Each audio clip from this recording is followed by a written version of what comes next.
we 7? Well, okay, I'm gone. What? Not enough people. I mean, not enough people. 4 people is enough people.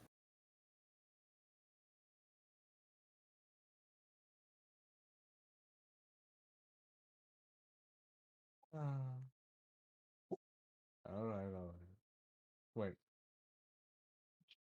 Wait, there's no choice? Fuck! If I'm- Cockscutt.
Time.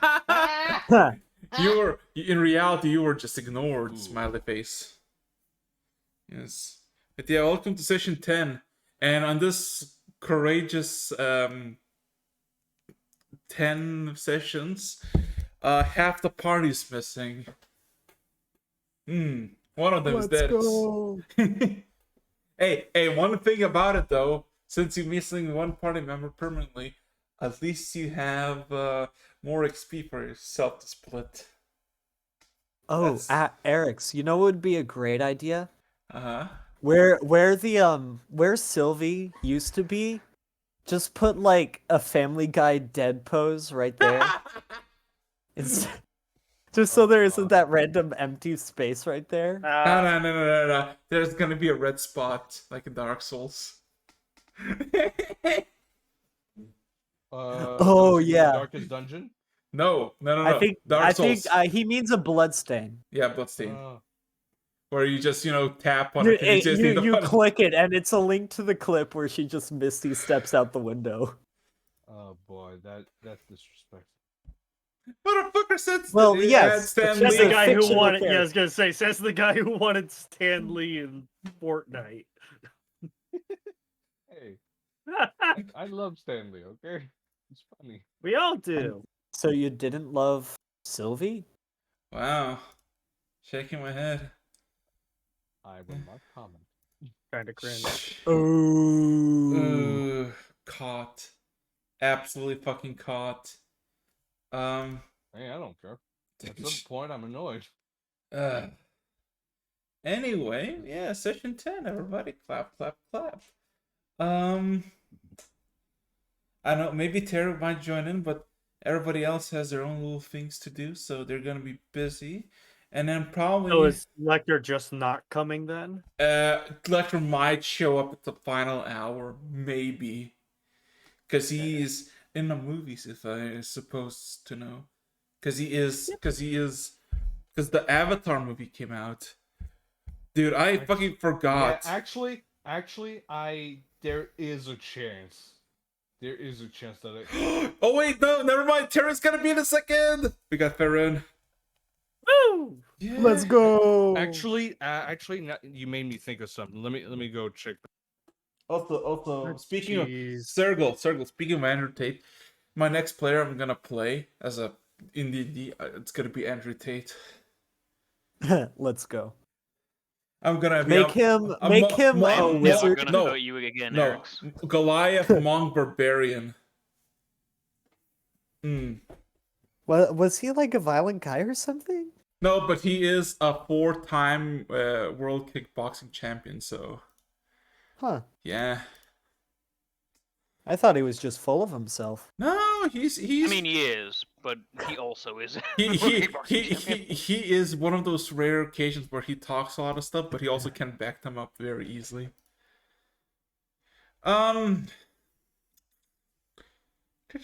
So. I guess we can wait a bit until Farron shows up, and yeah, I mean, how's everybody's week been? 'Cause why not? Why not? Pretty talk? pug. First week of work. Can have a Eh. Been better. oh,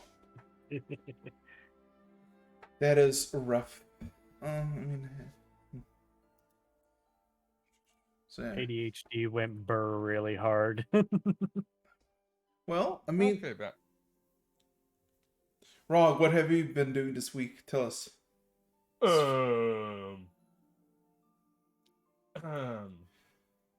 Not too sure I want to say. Then stay quiet. He got laid. Yeah.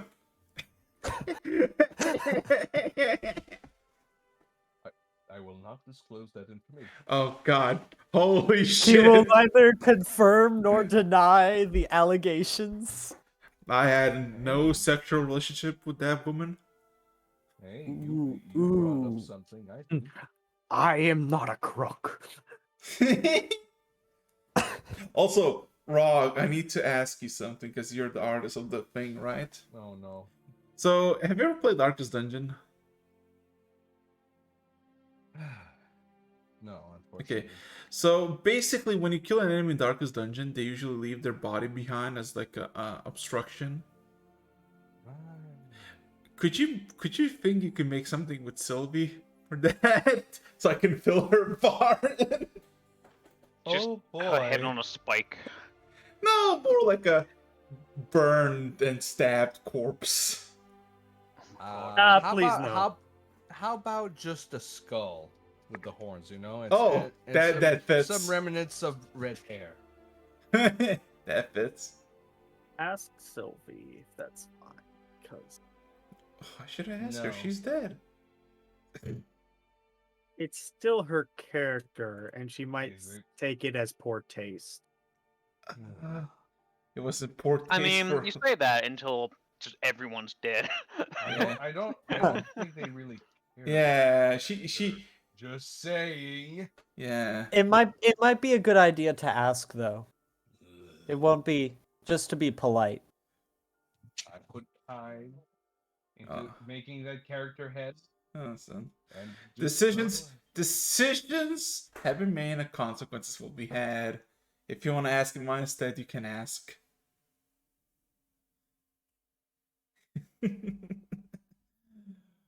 Do what now?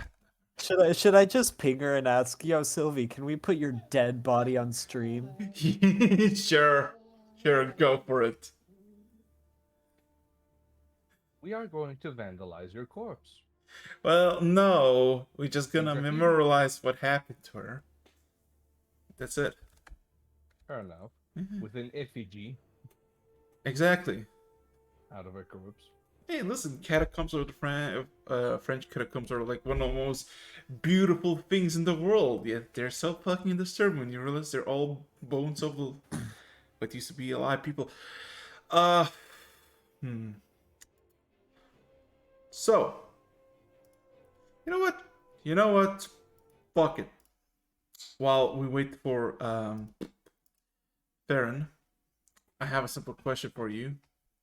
Are you ready to begin? Because I think we can begin. And he's gonna catch up. I am still Sure. eating pizza, but other than that, yes. Good.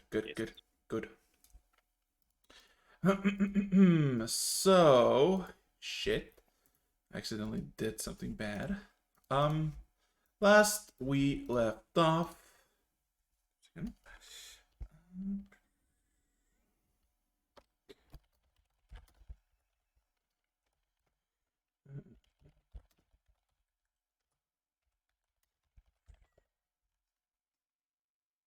Let's do this. Okay. So last we left off, you all complete your first assignment for the Alkin by the name of Bo. You made it back to the Lucky Bear to celebrate or drink, or oh god, wait, that's the wrong bot. Oh god.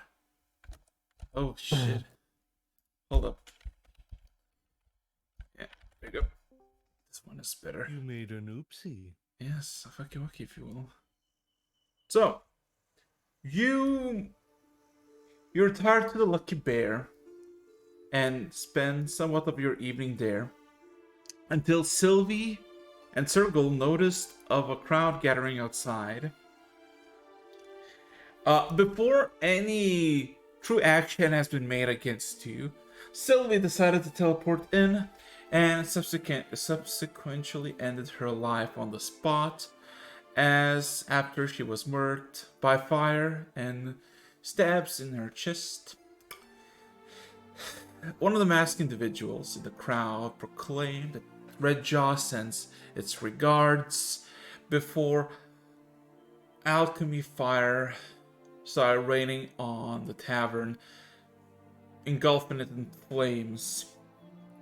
All of you managed to escape through the dwarf's safe room that he probably built a long time ago, hidden in a keg, neatly, going into just a labyrinth of cave systems as above you, the closed-off pathway to the burning tavern, and Sylvie behind.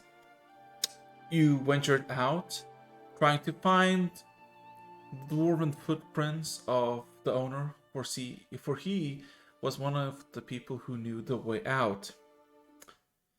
After some tracking for a few hours and then taking a long rest in the caves, eventually you made it out to an opening of greenery, a big ass river, and about 100 feet away, a copper kobold and a massive crab fishing. You realize that you're still in the vicinity of Olash, and as half of you decide to look for answers where they are and what happened, half of you decided to go and talk with the kobold and fish. And technically, last we left off, Karak, you basically been toe to toe with this kobold fishing, getting 5 fishes before Nathan trying to persuade the fish not to go and take the unholy path of the bait. just basically stabbed one fish and killed 20 consecutive ones with a thunderous smite. With that being said and done, half of the group is, of course, about a half a mile away, asking for directions or any happenstance, while the other half of Karok and Dagger, you're by the kobold still. So, which one of you 4 people would like to talk? What would you like to do? Wait, didn't we already go through this? If I remember correctly, Karok was competitive fishing. Yes, Karok was fishing. You finish your fishing, and technically, one group figure out where they are, while the other just kind of stayed with the kobold and fished. Yeah. I mean, food has been acquired. We don't have to Exactly. worry about that. Yeah. I suppose it would be time to go back to the others, Karok. And Nathan. I kind of, if I remember the roles right, I was thrashing him at the beginning, Yes, but I'm not doing as well now. So before he begins to completely beat me, I will kind of nod my head in agreement. Yes, I think we should probably catch them up. yeah. Even though you were both beaten by Nathan. Yeah. What are we talking about? So I well, seem like swimming along. so out of 20 fish that Nathan caught, 12 of them he gave to the crab. While 8 of them he took for himself as rations. So these are like not small fish, they're kind of big. They're like hefty, foot long. The oils I could extract from these fish. A thought for another day. What was it you were trying to make again? With fish oil, there are many things you can make, but it's for another day. Can you make Since holy oil? We can mostly all make holy water, but with oil I could do something a little more destructive. Interesting. Well, if you do fancy trying to make holy fish water, let me know. Kind of chuckles at that. I will inform you. So in the distance, And with that, I'll get out of the fish. Yeah.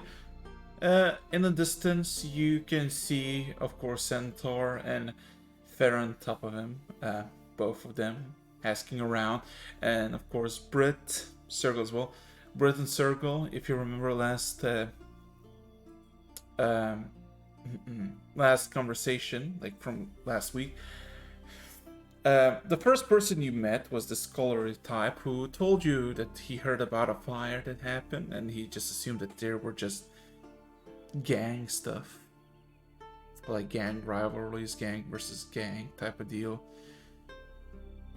Besides that, he doesn't really know anything of it.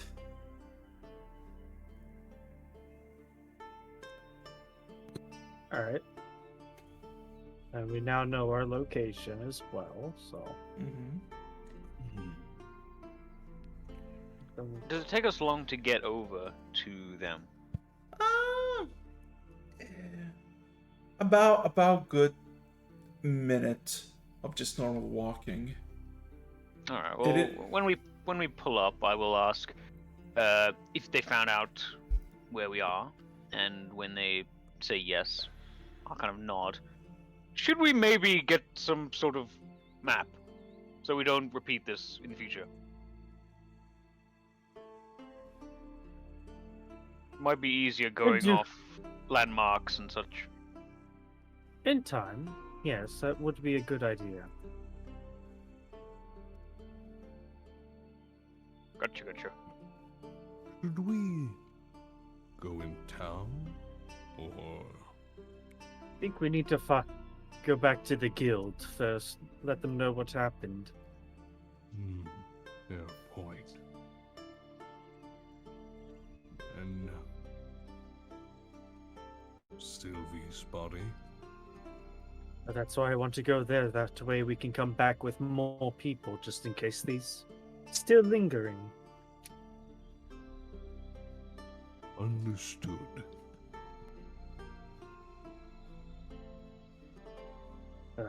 Well then, we have our heading. Let's get going. Lead the way. I kind of give a salute. The other Uh, hand still holding a bag full of fish. all of you can roll me investigation check, because you're not very. You know you're close to the wall.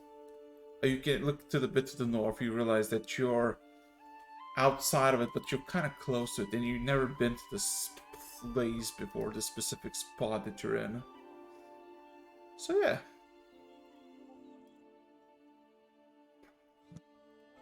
I'm focused on fish.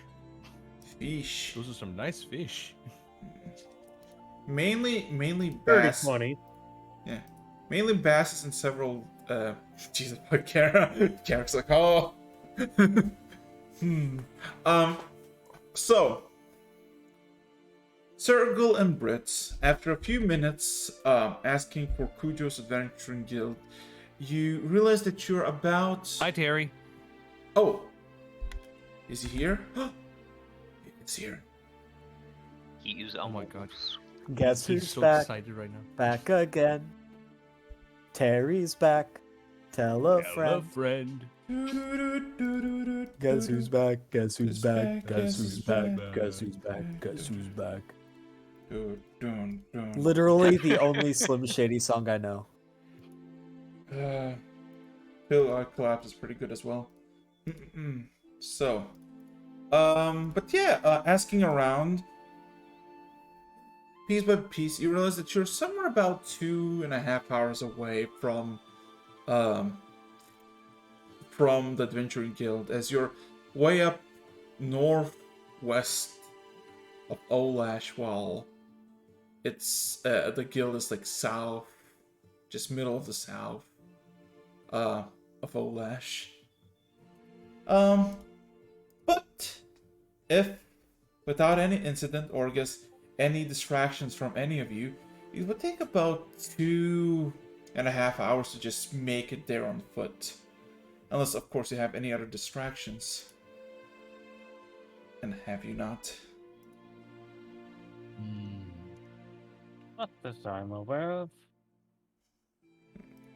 I mean, having escaped the murder attempt, I don't think any of us would try to get attention. Fair enough, fair enough. Give me a second, I'm just gonna... Hey, we got murdered at the gym. Hello, hello, hello, hi! Hello, we are going to get Hello, killed. good sir. Have you seen any shady people carrying Molotovs recently? No? Alright, well, if you do, send a letter to this address. This is where I'm sleeping. Yes. So here's the thing. Please, all of you roll me a perception check. And if you roll above 15, roll me an insight check. Okay. A perception Investigation? check, and if it's above 15, investigation. Okay. Because I'm finishing up the map. I kind of forgot. Let's see.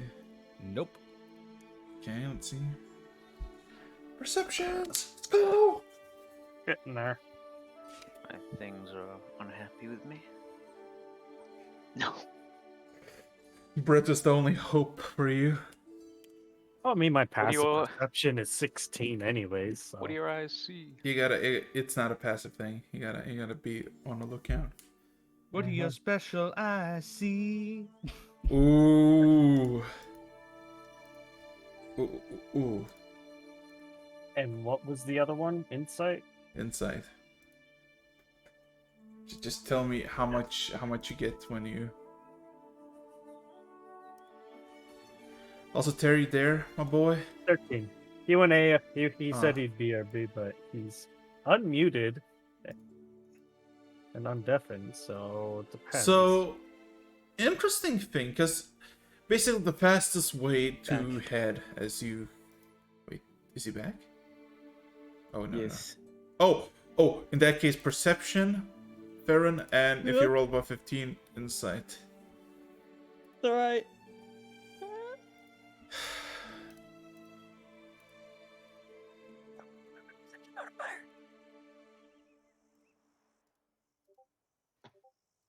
Alright, well, I think we're good. Yeah, so, you realize something, Britt. Wandering around, like, the Emperor's Road, this massive cobble road that is like hundreds to 200 feet wide on some places, is the perfect place to travel through basically the entirety of Olash, and then you just need to reach a specific point and just go south, and basically just a lot of walking, but almost you cannot miss type of deal. Wandering through, like, off the Emperor's Road for about an hour and going into the thicket of the streets of Olash, you realize that some of the shady individuals, the corners of the street, or maybe just people who are just kind of stand by, mind their own business, not really traveling, doing anything, immediately catches a glare at you all. Just kind of eyes you for a few moments. What does that mean? You have no fucking clue. But one thing I'll tell you with the 13, that you don't think that it's a malicious intent.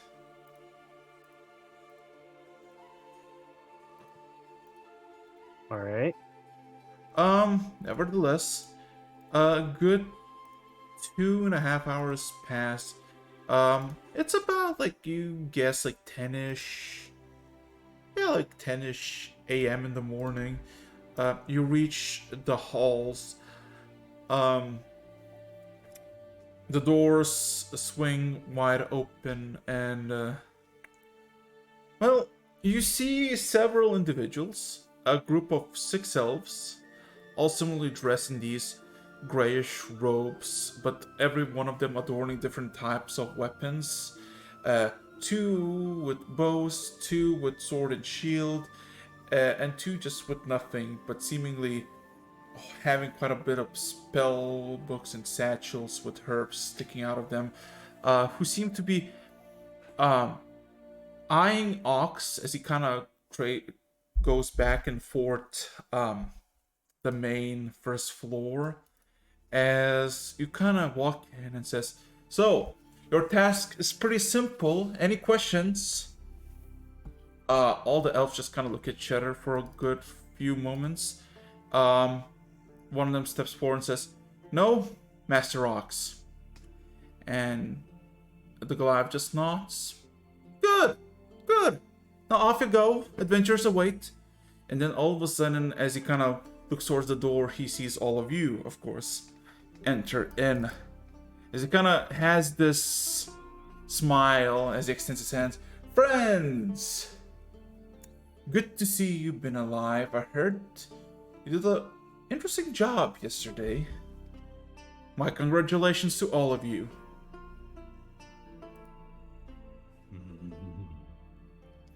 Then he kind of eyes for Right. roll me I an look at insight Brett. check. Oh, roll me an Oh, insight check, everybody. Dun, dun, dun, dun.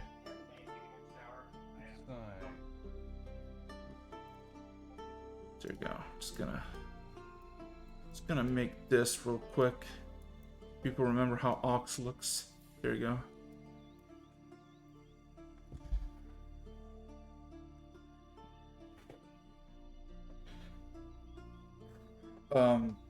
Thurgle.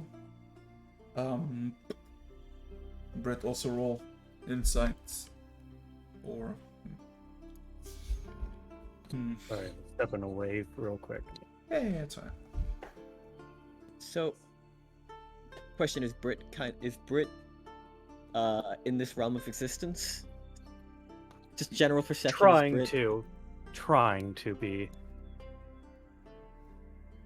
Farron's kind of trying to gauge if he should engage socially or let Britt do it. Hey, So, Sergil, you want to roll an insight, my dude? Oh, Yeah. so. Sorry, I'm watching popcorn, so I'm running between my computer and You know, the microwave. You just Yes, said... but my microwave's popcorn setting does not work. Okay.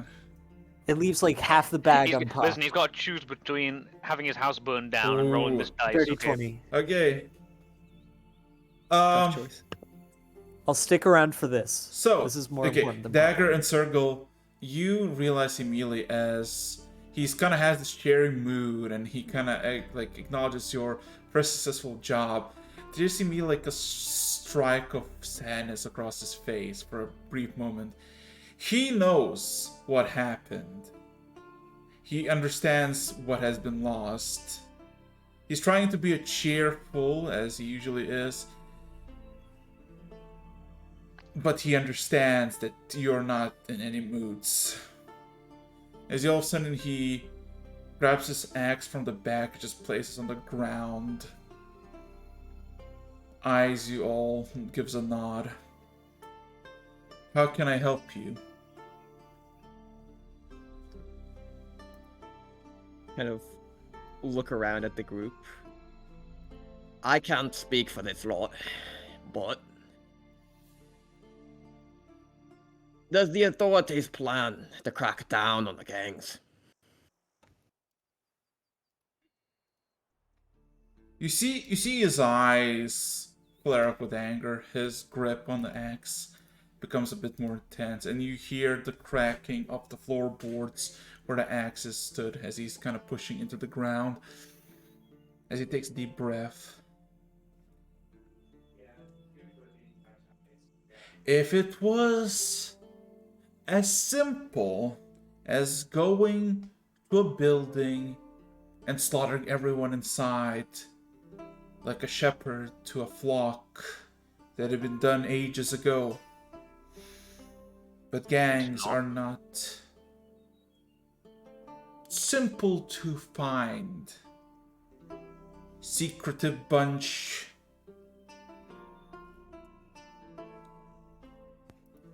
Right, and would there be any legal repercussions if we were to happen across them and it didn't end favorably for them?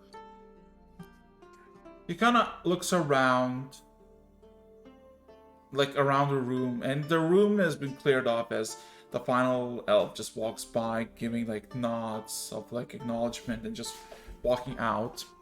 He looks at all of you, looks around again, and kind of gives this usher motion to come forward. And he humbly, like softly just says, close the door and lock it.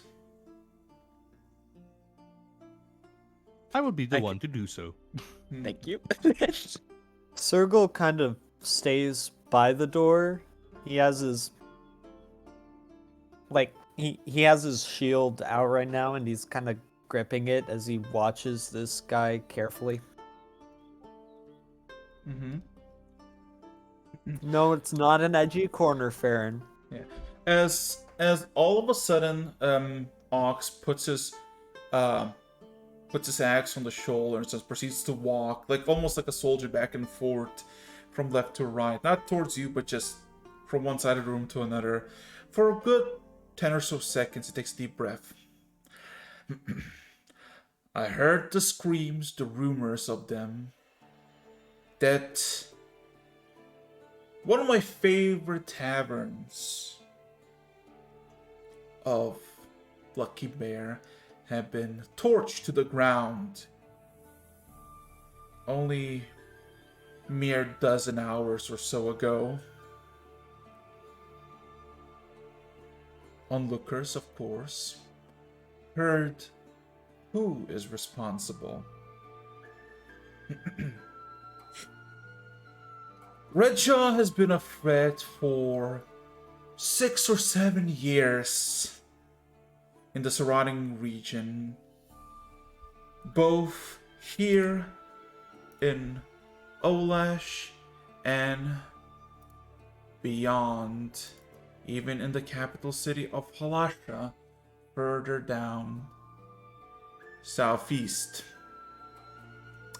There is approximate bounty of 17,000 gold pieces for Red Jaw's head. It is not a bounty in open display, for nobody knows its true identity. It's a complicated matter to pursue such a threat. Many have tried, and many, and I mean many, have disappeared in pursuit of it.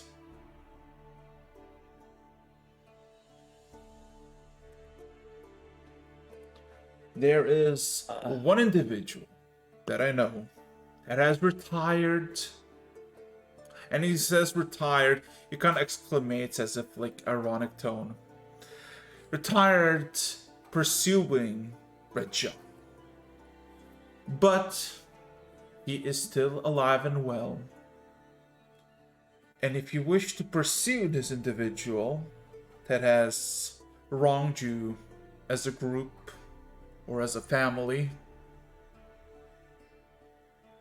he is your best bet, for he has any and or all information available in this entire city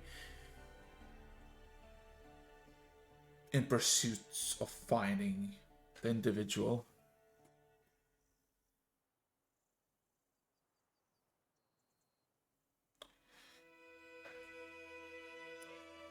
If he's gotten so close, why is he still alive? There's no telling if that was actually Redshaw. More likely his lackeys.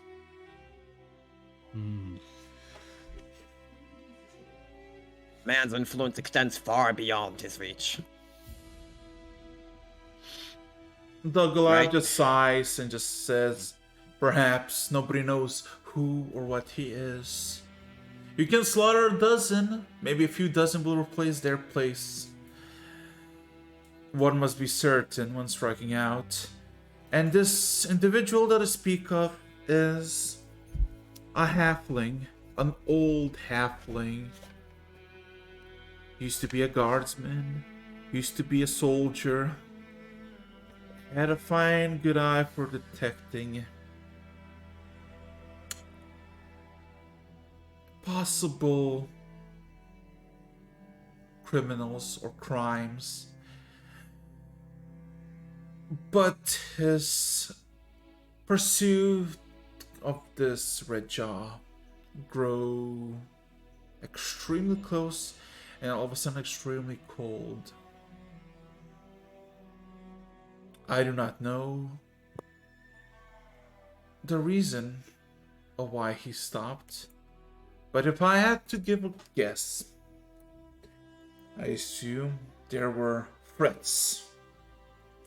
Severe threats.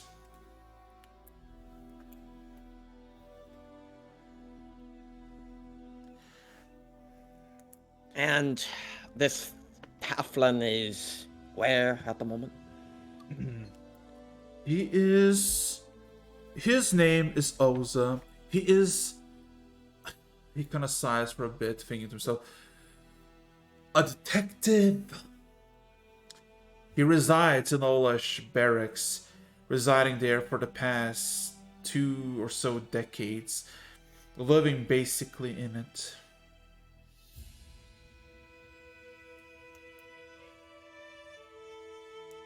Right. And if we were to go consult this fella, would it be hard to get a hold of him? If you make it to the barracks and you wait, you most likely accept guests. Thank you. Kind of looks back to the group. So, Should probably ask of a place to buy good armor, Farron. I think the time calls for it. I think you're more than right, Dagger. Kind of looks over. I feel underprepared to face a foe without armor.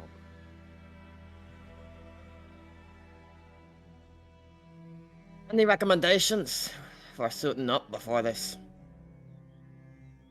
Kind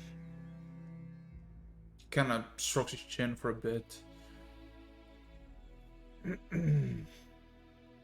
Either the warehouses where they manufacture it by the hundreds a day, or an individual smithy. I have no use for armor, and I've been using this axe for the past 30 or so years. He kind of looks at the axe, grips it a bit, gives a swing just in front of all of you as a display of might. Question here. Can I do a basic smithing check just to see like how good the axe is? You know, just an appreciation of a smith. Sure. Smithing check.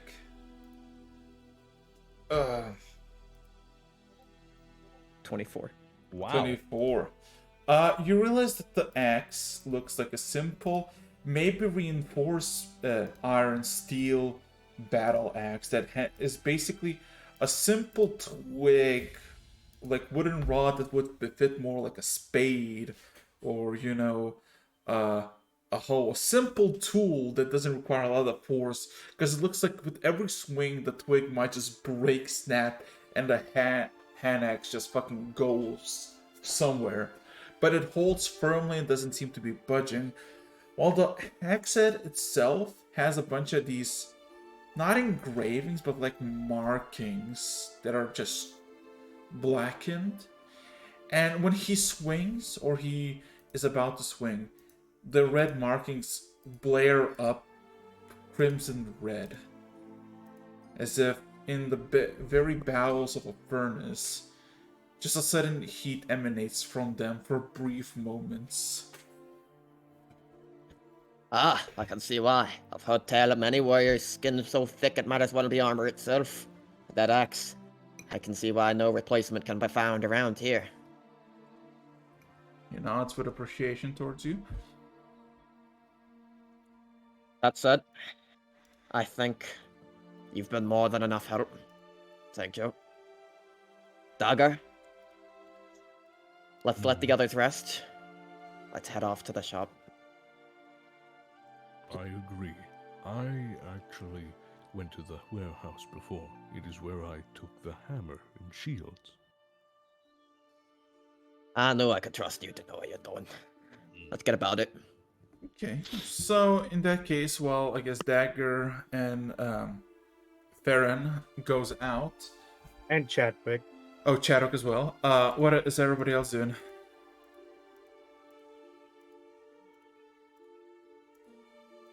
Did we actually have everything on us, or was there anything left behind in the Well, presumably burning wreck that is the... you have everything except Sylvie's inventory. So yeah, all the gold that she had, all the silver. I was actually gonna say, well, you don't have Sylvie. Yeah, I know. Smiley face. Kara kind of Do we want to? feels a bit uncomfortable in the guild, so he'll kind of naturally make his way out.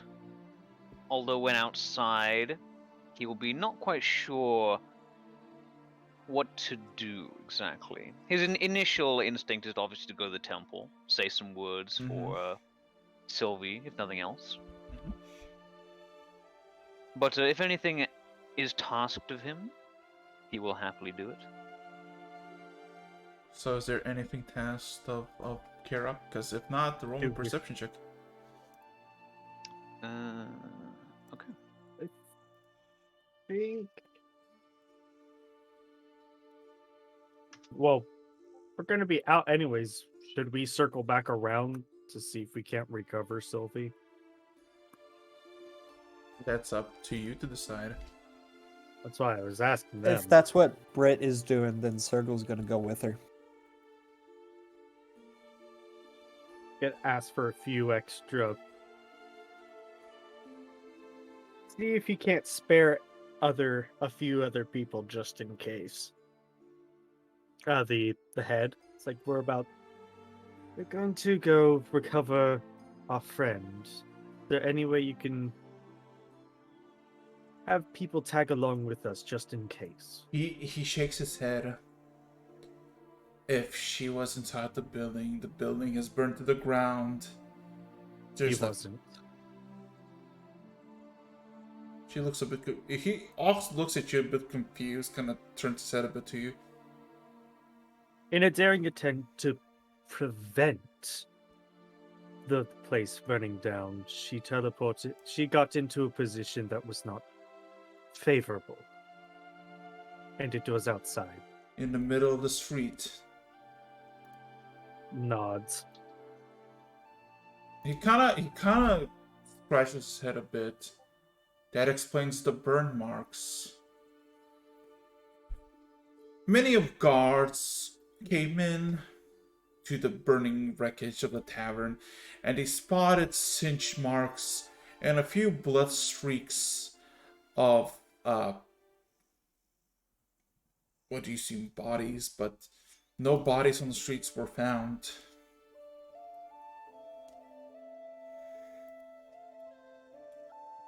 Bastards.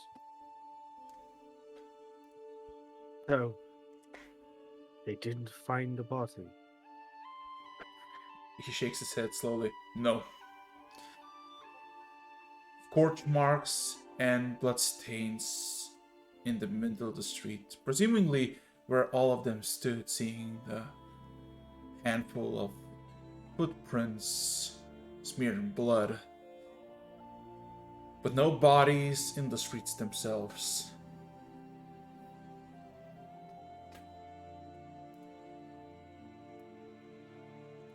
And it is apparent that we need to find them as quickly as we can.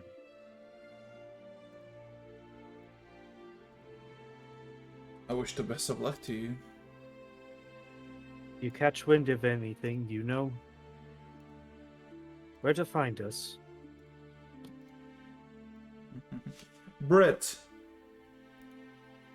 as you say that, and the Goliath nods, all of a sudden you feel a tug in your chest. And for a moment you think your heart is acting up, and then you feel not your flesh tugging, but some piece of parchment. And you realize that in your, like, under your armor, like tucked between, like somewhere in above the chest, like below the neck but just above the belly, there's the piece of parchment that you found that has been tugging around for a few moments, and you know that you didn't put it there. You put it somewhere else, but it's now That here. sleazy paper slipped in there.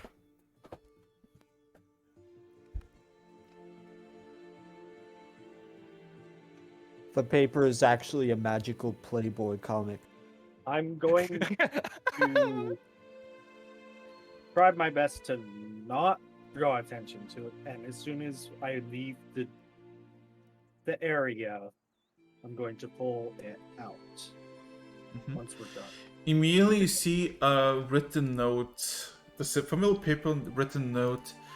Your heart aches with sadness. ...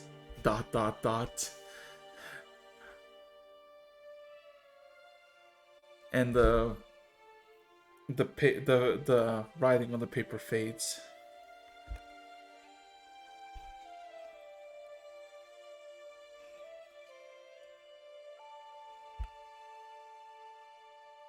It's like, yeah. And now I seek retribution.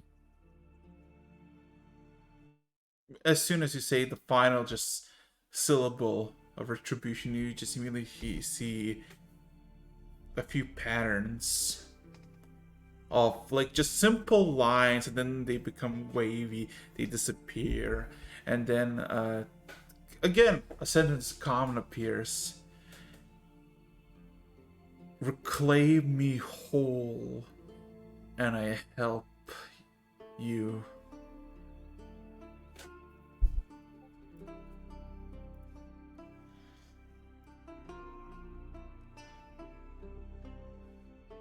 Ow.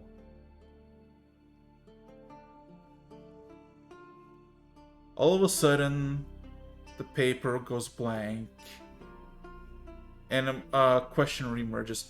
What city is this?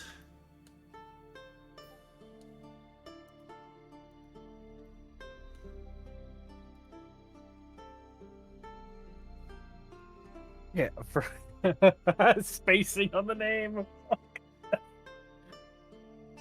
Olaf Olaf. Uh-huh. pulls out notes. All of a sudden, a few moments pass, and you see a symbol manifest of what seems to be not a cogwheel, but more like a ship's wheel in a sea that seems to be just spinning just above the water. Roll me a history check.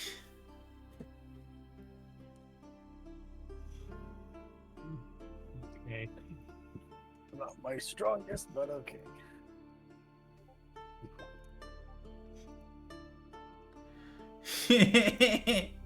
Yeah, no.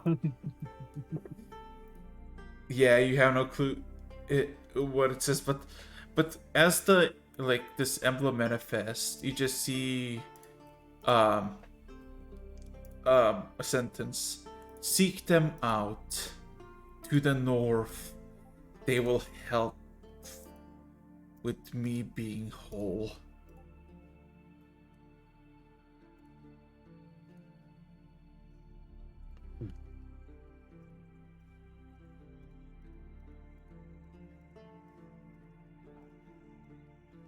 Who is them? A few moments pass. The symbol remains, still twirling in the upper side of the paper, but below it, the sentence changes from a sentence to 2 words. Or actually 3 words. The Platinum Seas.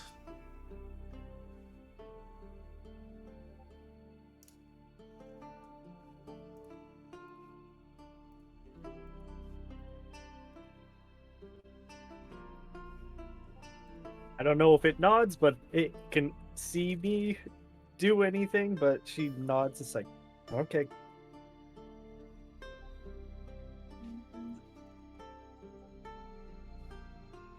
And then puts the paper away. So yeah. What is the decision for all of you now? Hi ho, it's off to shop It's I off go. the way we go. La la la la la la la la la. We'll just say that this is happening as they're going shopping. Oh, you're all gonna show up now. Circle. I mean, did anything happen for my perception check? Oh yes. So,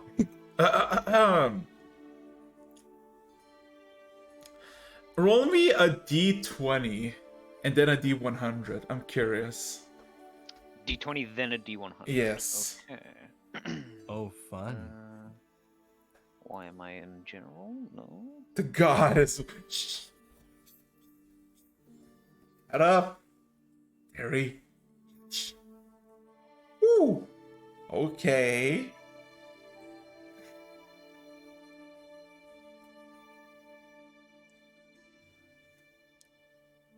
Okay.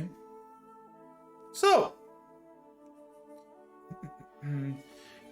Not traversing, but just kind of give it like a walk around to just see if you see anything temple worthy. Not in an alleyway, but more like in one of those isolated roads that nobody really walks anymore. You find this very nice statue of this plain grayish rock that depicts a woman maybe in her 30s, beautiful long hair, looking up to the sky, having 2 rapiers holding in each hand, kind of stabbing into the ground, and this stoic pose looking upwards. And by this statue there is a similar similar looking human, maybe in her 20s, blonde, long hair, a simple rapier. She kind of stands at the statue, looks at it, puzzled a bit, crossing her eyes, crossing her hands as well. And you read, it's written in plain common, and there's a bunch of like tiny offerings and candles lit. It's a statue dedicated to the god Empress Inca, the first and only god empress of the Doran Empire, and the founder of the Doran Empire.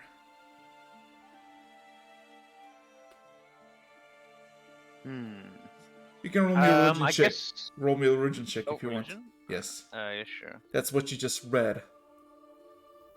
Read off my pamphlet.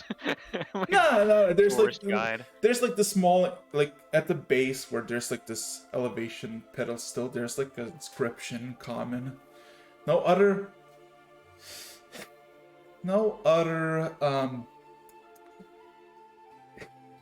Jesus Christ. No other languages, just common. You know that Inca was the founder of the Doran Empires, and basically after her death or ascension into godhood, the lands that she inhabited became the Golden Plains, as all of a sudden the natural green nature overtook with this golden shade across the lands that she held. And she is considered one of the biggest, well, actually one of the main religions, as their entire churches, religions, and even cults dedicated to Inca, as she was considered one of the best, if not the best, individuals when it came to combat. And when I mean combat, I mean any combat.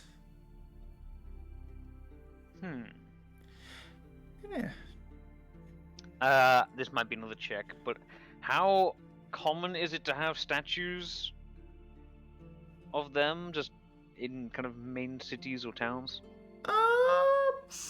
Roll me a history or an insight, your call. Oh god, I don't think either one's good. Yes, we're going with the mighty +1. Nope. Yeah, I mean, you've seen a lot of them. Like, they're not common, but you've seen a lot. You don't know the reason why, but you just assume maybe because people just have faith in a specific god, they just like, fuck it, build a statue. Well, and you say this woman is kind of... Yeah, she looks kind of similar like the statue, in her 20s, like about 5'2", 5'3", has a simple, what seems to be just very nice polished rapier, and she has her hands crossed, and she kind of cross-eyed staring at the statue, almost like mockingly. She kind of fully indulged in the statue and doesn't even seem to be acknowledging your presence. Slightly odd. Karek's gonna kind of just awkward, you know, he's in this whole thought process, then he kind of looks at her, sees her doing that, awkwardly looks back at the statue, then back at her. Get in her vision. Excuse me? Give me a second. She all of a sudden just flinches back a few steps, immediately losing any thought, and she's just like, and then just eyes you for a second. She kind of squints, and she's like, and all of a sudden just grabs her head, almost in pain. Oh no, how long you been standing there? Please tell me you just came. Just tell me that you've been standing there for minutes. Looks up at the sun. About 30 seconds? She just says, okay, fine, that is not... She just looks at the statue. So, basically, if you look blank Karok stare. Yeah, she seems like she's trying to make an excuse, but then she just sighs. Promise you won't tell anyone. Kind of just looks around the mostly empty square. That you were cross-eyed.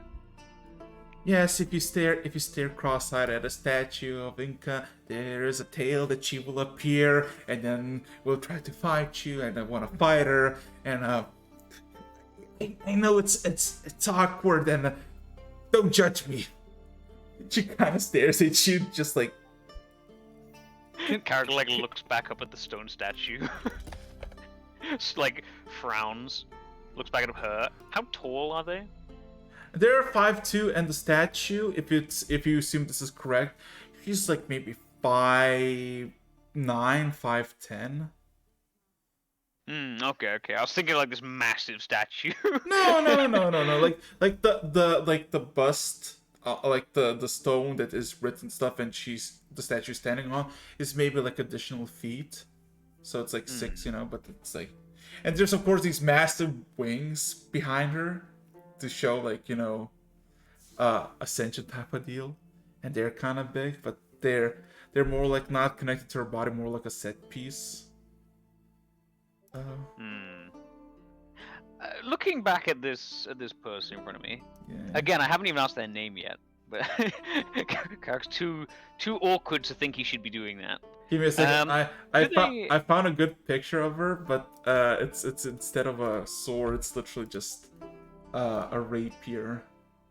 Give me a second. Okay.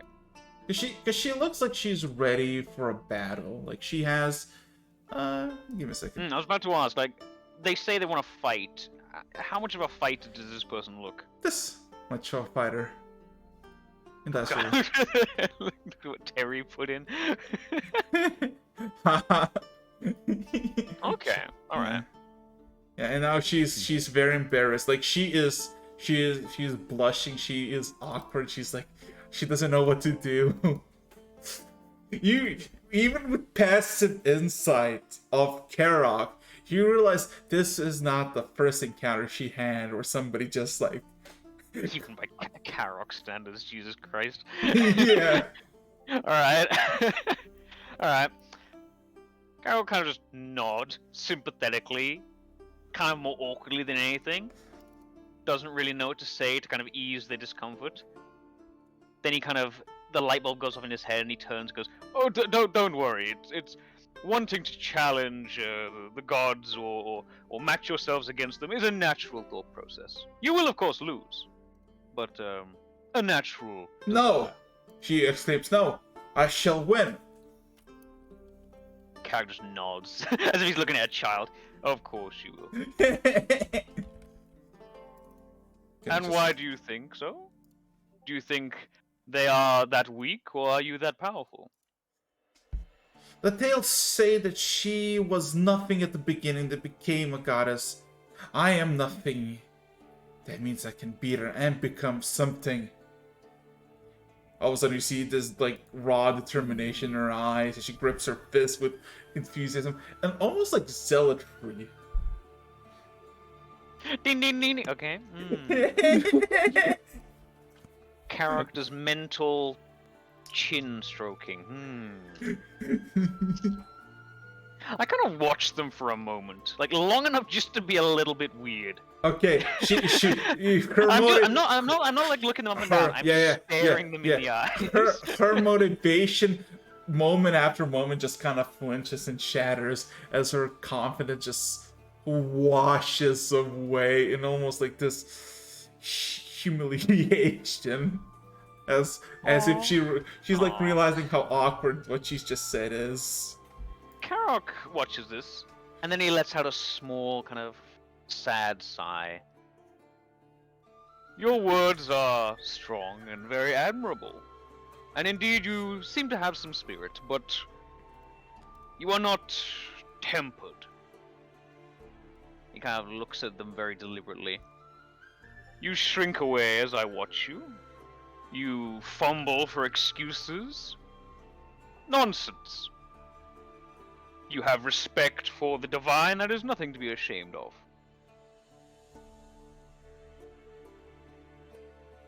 and then he'll kind of remember why he's here and kind of glance around. Speaking of which, actually, do you happen to know where any temples are? A friend of mine recently passed away in a martial incident, I suppose.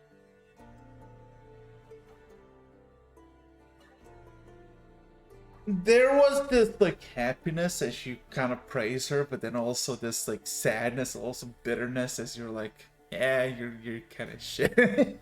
Don't say she's shit. I know, Like, I know, he's I know, disappointed. I know. That's even worse.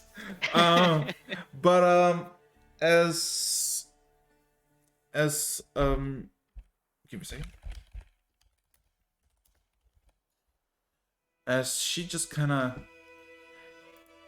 feels sad at the end as you're like, saying that you lost a friend, and she kind of says, well, I know several temples of Lathander. They're very big around here. Garrett gives a bit of a nod.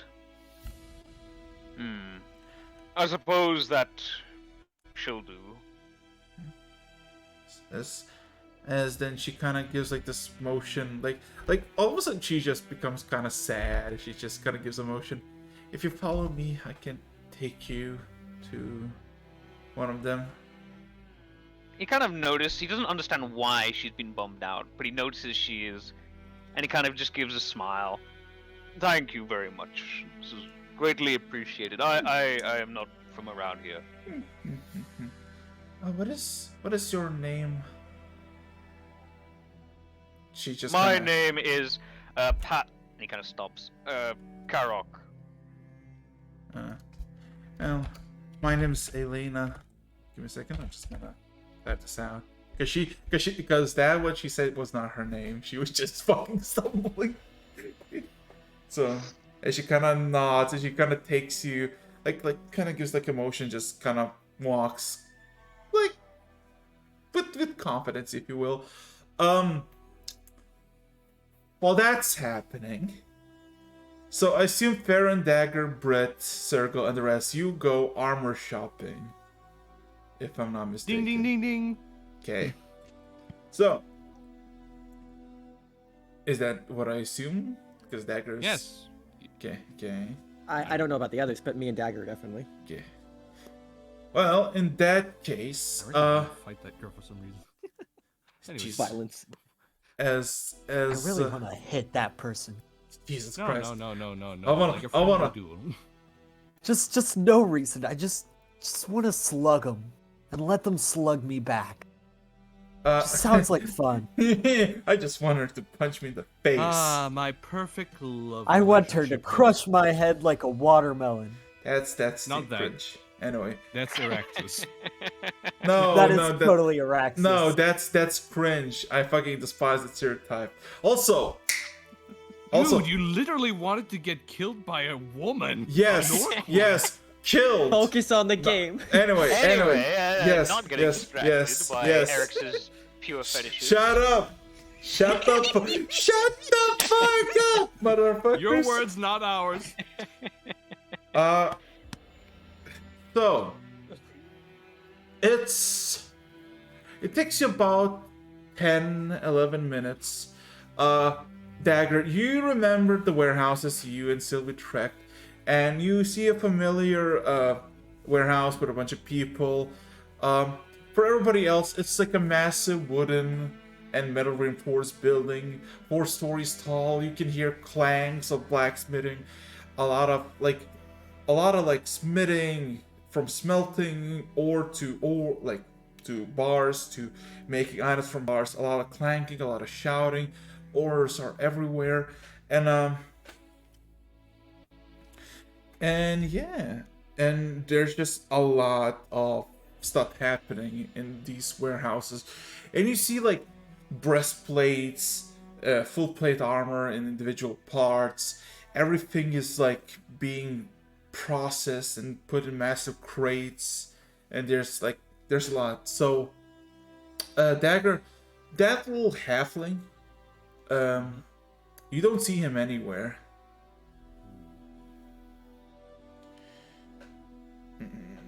So, I would So let's actually proceed. Oh, see- do we just Well- wait here, or? Just a moment. So, is there anyone around? And is there an actual, like, more common-looking entrance to the warehouse? Because last time he didn't want us there. Just wanted quick business. Roll me investigation. Everybody can roll investigation. Everybody? Yay. Except for Kara, because who's in the warehouse? Yeah. Looking to see if anybody's selling or buying items. Did Brit stay at the guild or what?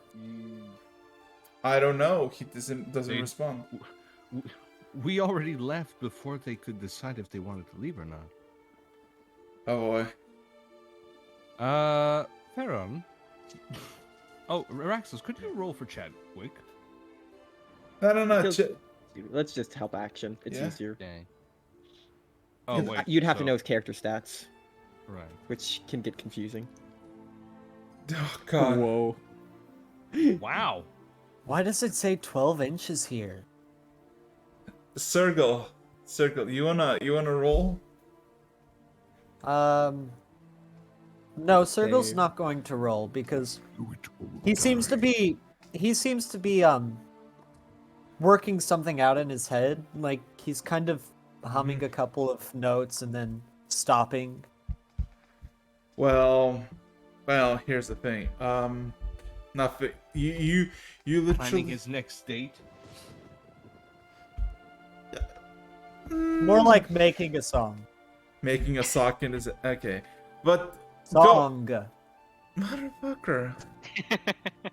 Okay, you find absolutely no one in this crowd of men that is willing to give a time of day for you.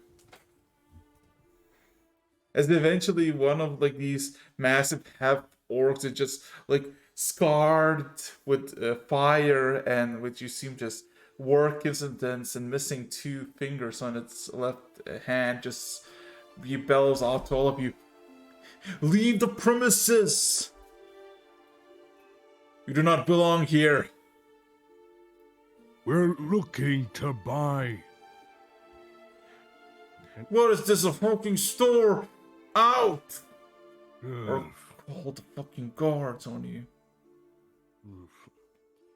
You better find where they sell these instead. It, Roll me another We go investigation check.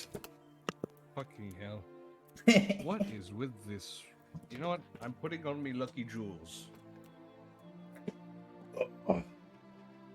I just drank some water and that was so good. Give me a second. Okay, so So while this is happening, give me a second. Let's see.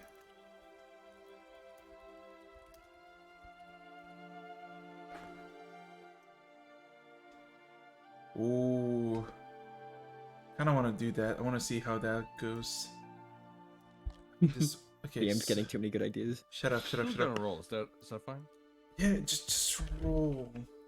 Anyway, I'm gonna see if this works.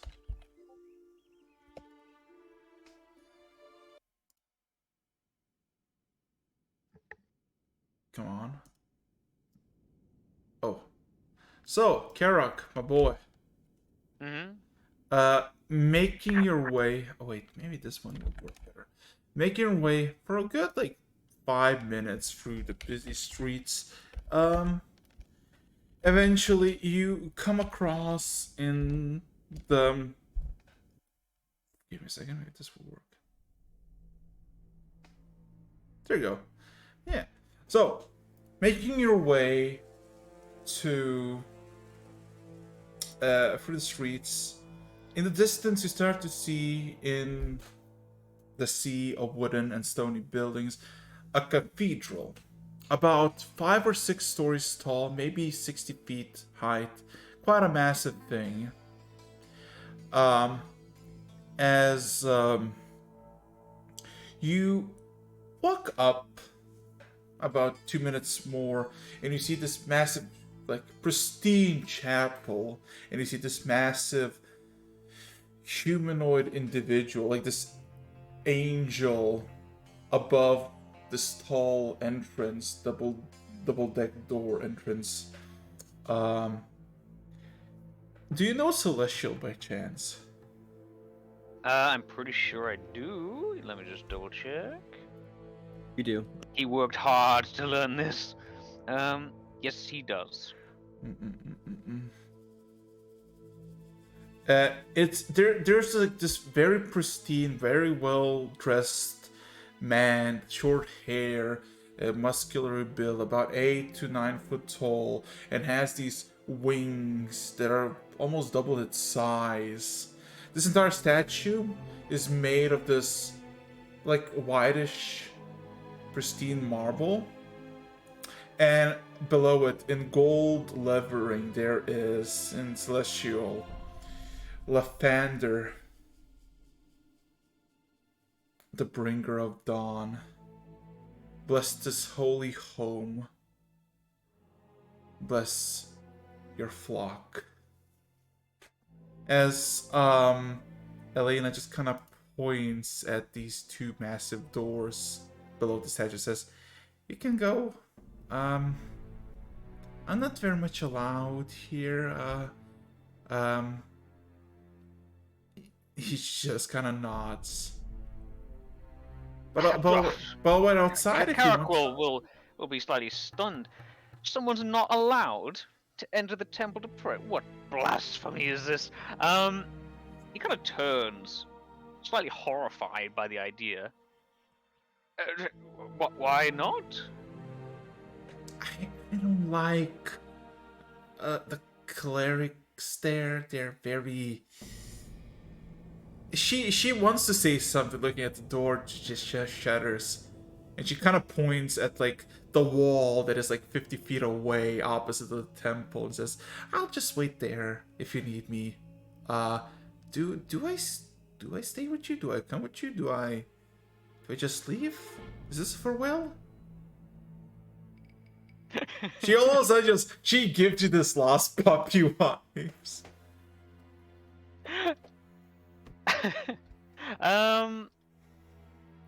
Okay.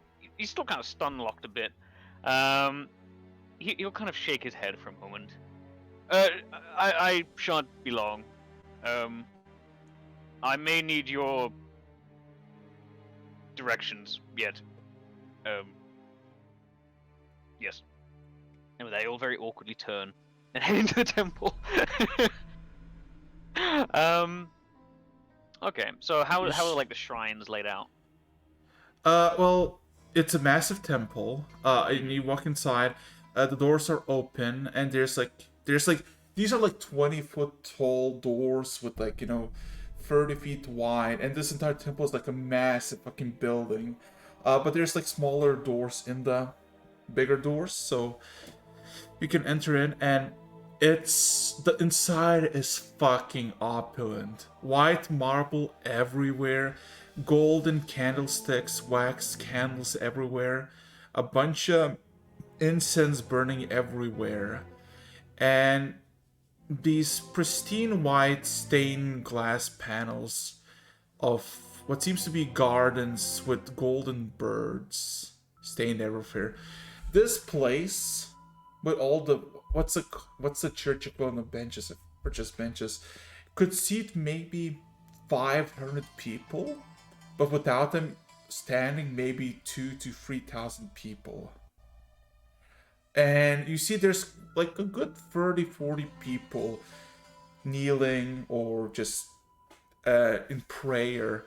And by the very end, opposite side of the pews, everything, opposite of the door, there is just a basin, like a crowd of candles. You maybe count hundreds, if not 1,000 or so candles lit. And above it, there is this massive symbol of gold of this circle of gold, and there's what seems to be a landscape and a massive dawn at the very background of it. No one is by that symbol, but you can see that it's like an altar.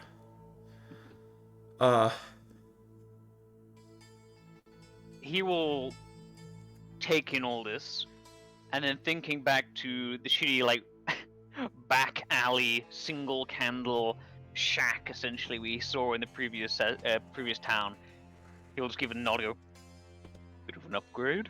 Nice. And with that, he will, attempting not to disturb anyone, find a place where he can sit. There's too many options to sit. You can sit at the front, at the back, wherever. At the back. He's unfamiliar with this place. It would be unbecoming to sit at the front. So he will take a seat, and he will begin giving some prayers. The first one, obviously, just out of politeness, being to the deity of the church, Lathandy said. Mm-hmm. Yeah, he will kind of give thanks to him, compliment his followers for clearly being righteous individuals. But then, after a few moments, he'll kind of move on to Pan and give some words to Pan just on Sylvie's behalf.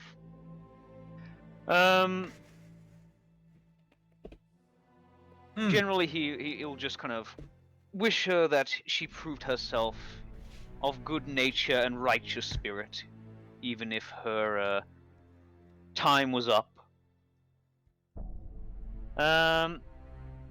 He will, of course, ask the gods, for any sign of what this could mean for him and the party and for their righteous quest. Mm-hmm. And that'll probably take a few minutes. But he is also aware that she's waiting, so. Mm-hmm. As time passes on, few people just catch the echoes of the footsteps. It's very definitely quiet. Occasionally, a mumble or a whisper of prayer can be heard. Eventually, a few more people come from the side room, and these are like pure white cloak, like pristinely white with golden embroiderments and symbols of dawn emerge. And you see two elderly men, about 40, 50. One is bald with a long beard. The other has a nice tuft of hair while still a long beard as well. They all go to the front of the temple, to the very, to all the candles, and they just kind of kneel. If you wish, roll me perception check. I mean, of course, he's impressed with his amazing perception of +1. You roll poorly. No, Yeah, sorry. That yeah, I know. I'm sorry, what the fuck is that? I don't even know. Rolling an Arcana. You hear like it's soft whispers that occasionally echo, maybe a higher note there, and you can hear it off, and you hear it's like a blessing to Lathander, praising it for its glory, as they're all thankful to be servants of him, that they're blessed to be here in his temple. And it's very well mannered and just very polite. Nothing out of the ordinary. You get an impression that these two individuals that are now just having a prayer by the symbol maybe 20 feet away with the heat of the candles, they're very devoted to this religion, to this god. I like this place. I like these people.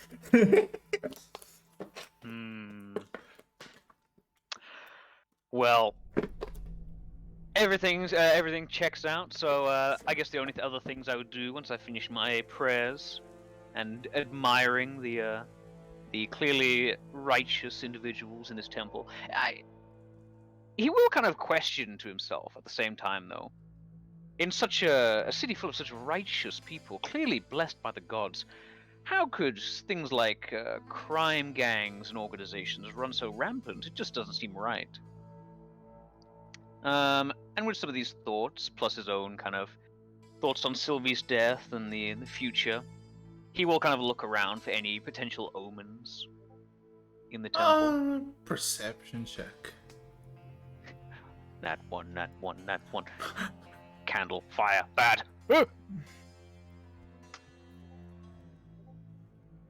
Nat 1, you say? As you look around and you're like, why is this city's like you see this zenith of purity, of goodness, devotion to gods as one would see fit.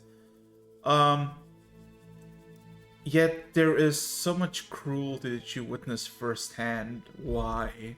And as you kind of like think to yourself, a door opens up to the same side room as another old elf, similar robes, walks in, and as he opens up the door, like a good 30 or so candles that are next to the door just extinguish. Yep, this is why. And then as the door closes, he closes the door softly, just sees that the candles are dimmed. All of a sudden he grabs like this tiny little stick and just starts reigniting them one by one. Let me Well, that same roll. If I kind of squint my eyes at this guy, anything stand out about them? Well, it looks like a younger elf, maybe in his 30s, maybe 40s by the looks. Short, blonde hair, no facial hair, same clothing as the other individuals that you seen. And as soon as it takes like a good minute or so for him to reignite all the candles, and then he proceeds to calmly walk to the other two men who are still kneeling, and he also kneels. Is this door they've come through kind of Mm-hmm.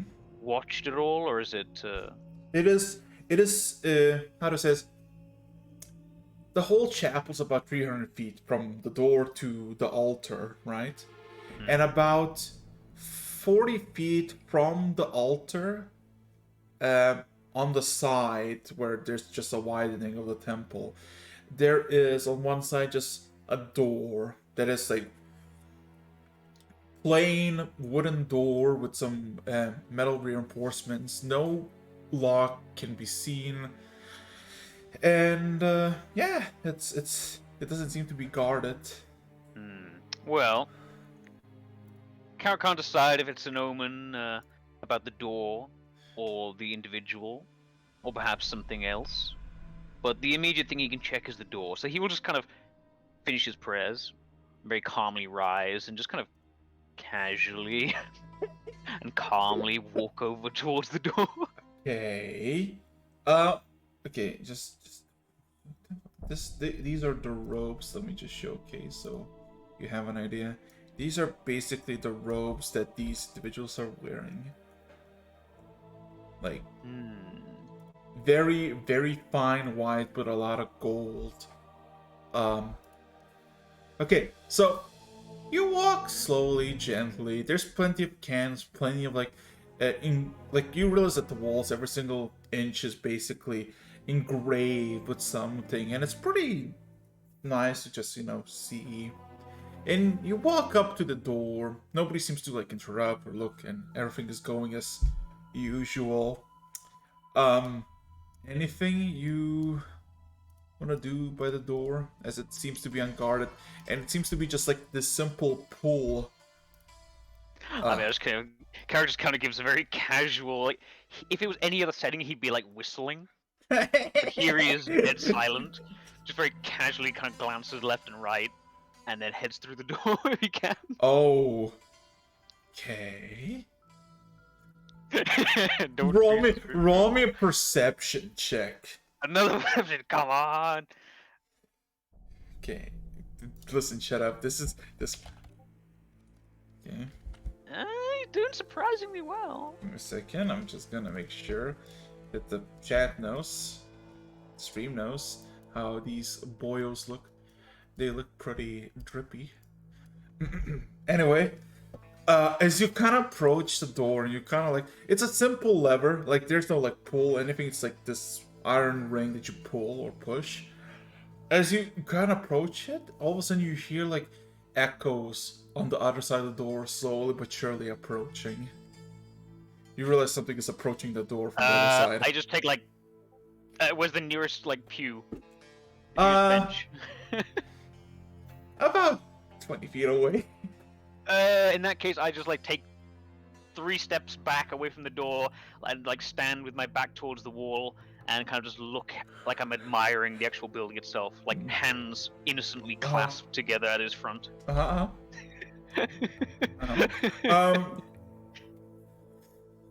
The door opens moments after, and you see this tan elderly woman, a human, maybe in her 50s, seemingly blind in one eye, the right eye, the other is just emerald green, as she opens the door calmly, closes behind her calmly, looks at you a bit, nods.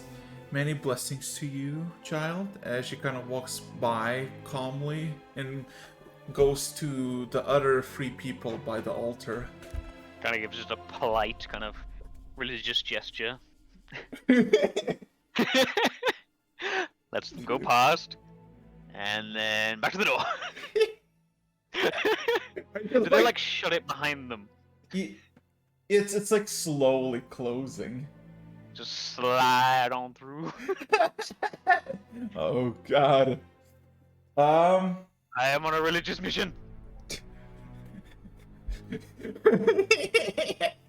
Okay. Sneaky, sneaky.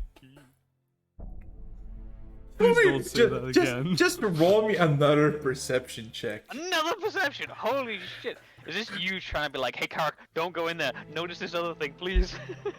No. I want you. Okay. You walk in, and on the other side, you see that there's this like hallway, like a handful of hallways that are kind of splitting up, but you're on the main hallway, and there's like these arches that, like on one side, on the left, it's basically closed off. On the right, it opens up to this inner garden. And it seems to be just maybe 10 or 15 feet below you. And you see there is about 20 to 25 individuals with similar robes that are either meditating in the garden, talking to each other, or reading something. Good clericy behavior. Yeah. No signs of faltering. Can I just ask a question real quick? Yes. Glancing at like the walls. Yes. Is there anything on it in terms of like torches, maybe incense? Well, in the actual like outside, like in the temple itself, there was a bunch of candles, incenses. Here you see that there is a few in these arches. There's a few like incense burners placed to burn, and you see on the side of the wall that doesn't have any open arches, has torches placed in but not light up because it's still daytime around noon. He's trying to decide if it would look more or less guilty if he had like just a bunch of stuff he was carrying. Torches might not be the best idea. So in that case, Plenty of this incense, though. I will just grab some of that. Is it all full, or is any of it empty? One of them seems to be like at the limit of like being burnt. Okay. Well, I'll just get some, just so I have something in my hands, and with that, I will continue my investigations. Mhm. I'm continuously looking for signs. If I ever come to like a junction, Uh-huh. I'm putting my faith in the gods. Okay, so first junction is literally 20 feet in front. As all of a sudden you realize that there is immediate just stairway down into the garden. There's the path forward, and then there's immediate stairway to the left, seemingly going to the second floor or what might be the basement. I know there's a bunch of people down in the garden. I don't know if there's anyone in the basement, so I will head towards the basement. Okay. Check their supply of religious scriptures is in order. Okay. As you make your way down the stairway, you just hear a soft "excuse me" somewhere 3/4 down the stairway. Down the stairway. Yeah, you down the stairway, 3/4 down the stairway to the basement.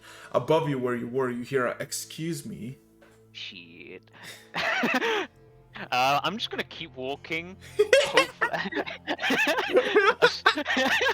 As if I hadn't heard them. Okay.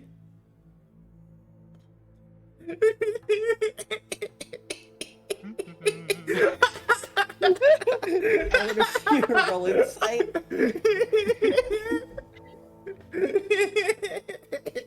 No. I just imagine as Carrick. I just imagine as Carrick is like walking into. As Carrick walks into the basement, his like yellow alert goes to red. She's like, "Excuse me." Okay. Oh shit! Let's say it again. No. It doesn't say it again. So, in that case, great. Never mind. Back to green. Let's keep going, boys. No. While this is happening, what are your investigation checks on the? You don't find shit. You don't. Wait. 14 Karok. No. Did anybody roll well on the shop investigation? None of you. Not well. None No, of not you. well. You can't Not find. terribly, not well. Wait a second. You can't. No. You didn't find anything. Like a lot of supply. Like a lot of people are like smithing armor, but none of them are selling. Because everything is orders. They've been ordered a certain amount that they need to deliver the goods. If you wanna find the goods, you can just follow the cards, if you will.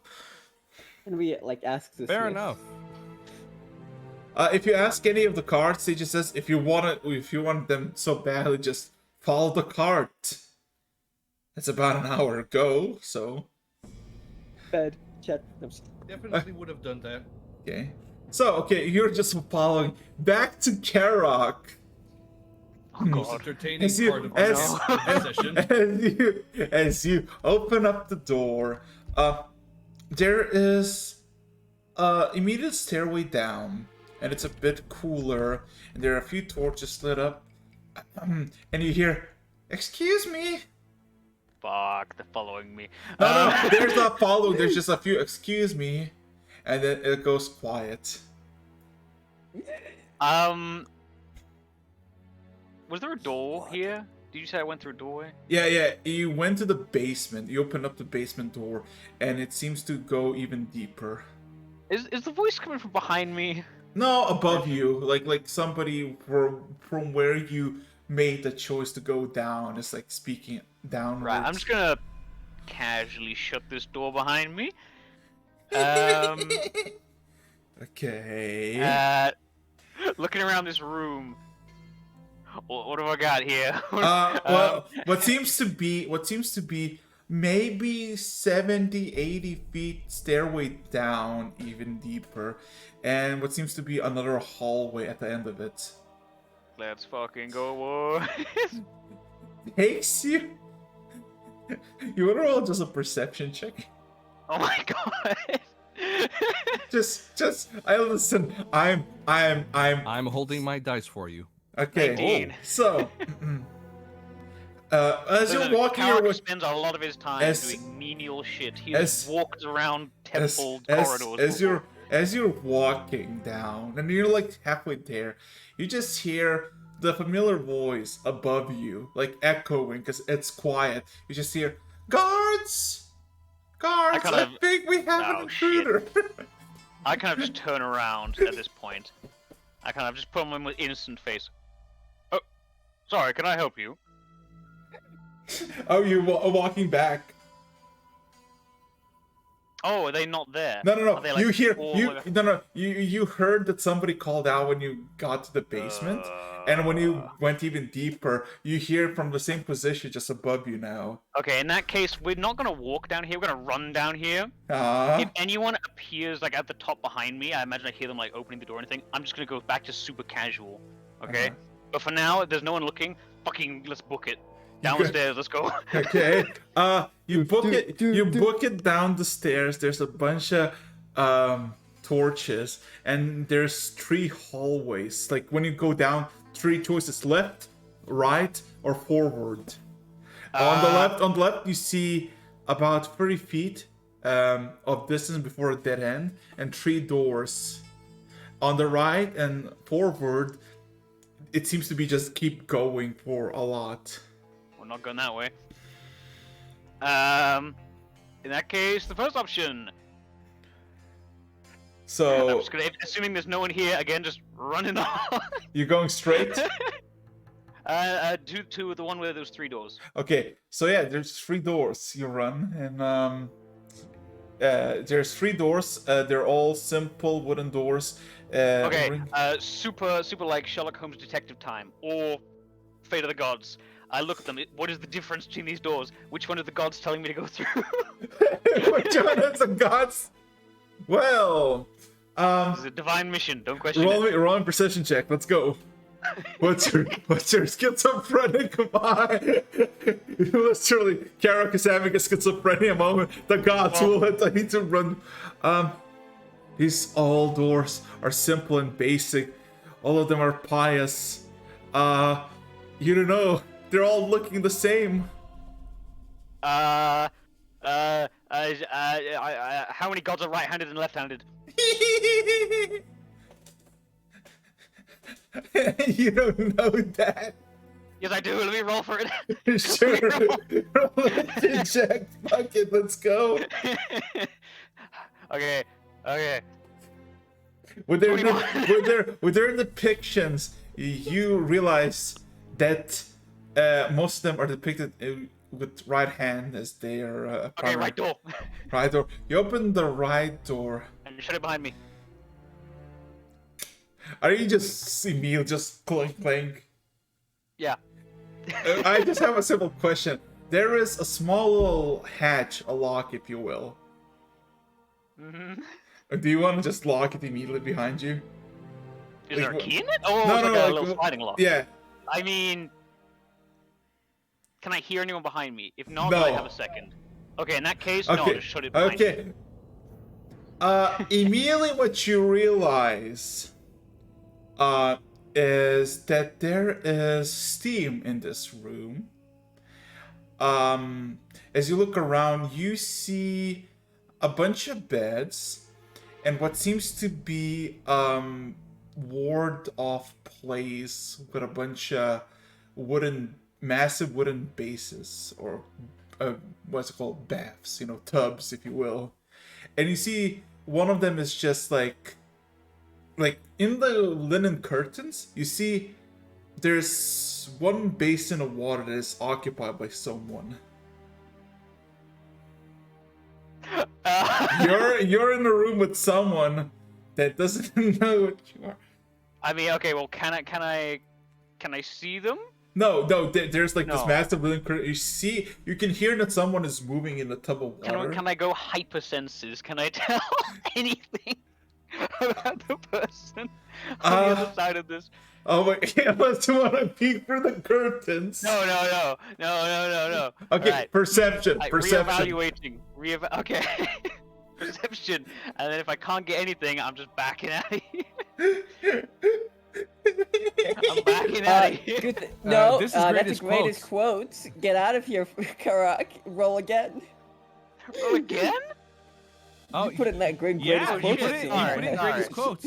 Let me get rid of that shit. Or someone else can. The Okay, ladies' I can. room, I swear. There we go. uh, come on, better chance for a better roll. Nope. Out of all things, does anybody Back have in a the mark fuck of up. Keo? Back in the fuck up. Yeah, no clue. I'm just gonna very casually again, much more casually than when I came in. I'm just gonna open the door, head back out, shut the door behind me, Okay. back in the corridor. We still got more Stop. right-handed. Stop. Oh no. As you slid back, immediately in your peripheral vision, you see a small girl, maybe 8 or 9 years old, in white clothing, similar like the priest.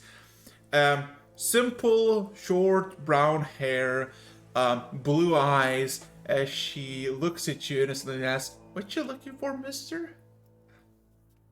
You seem lost."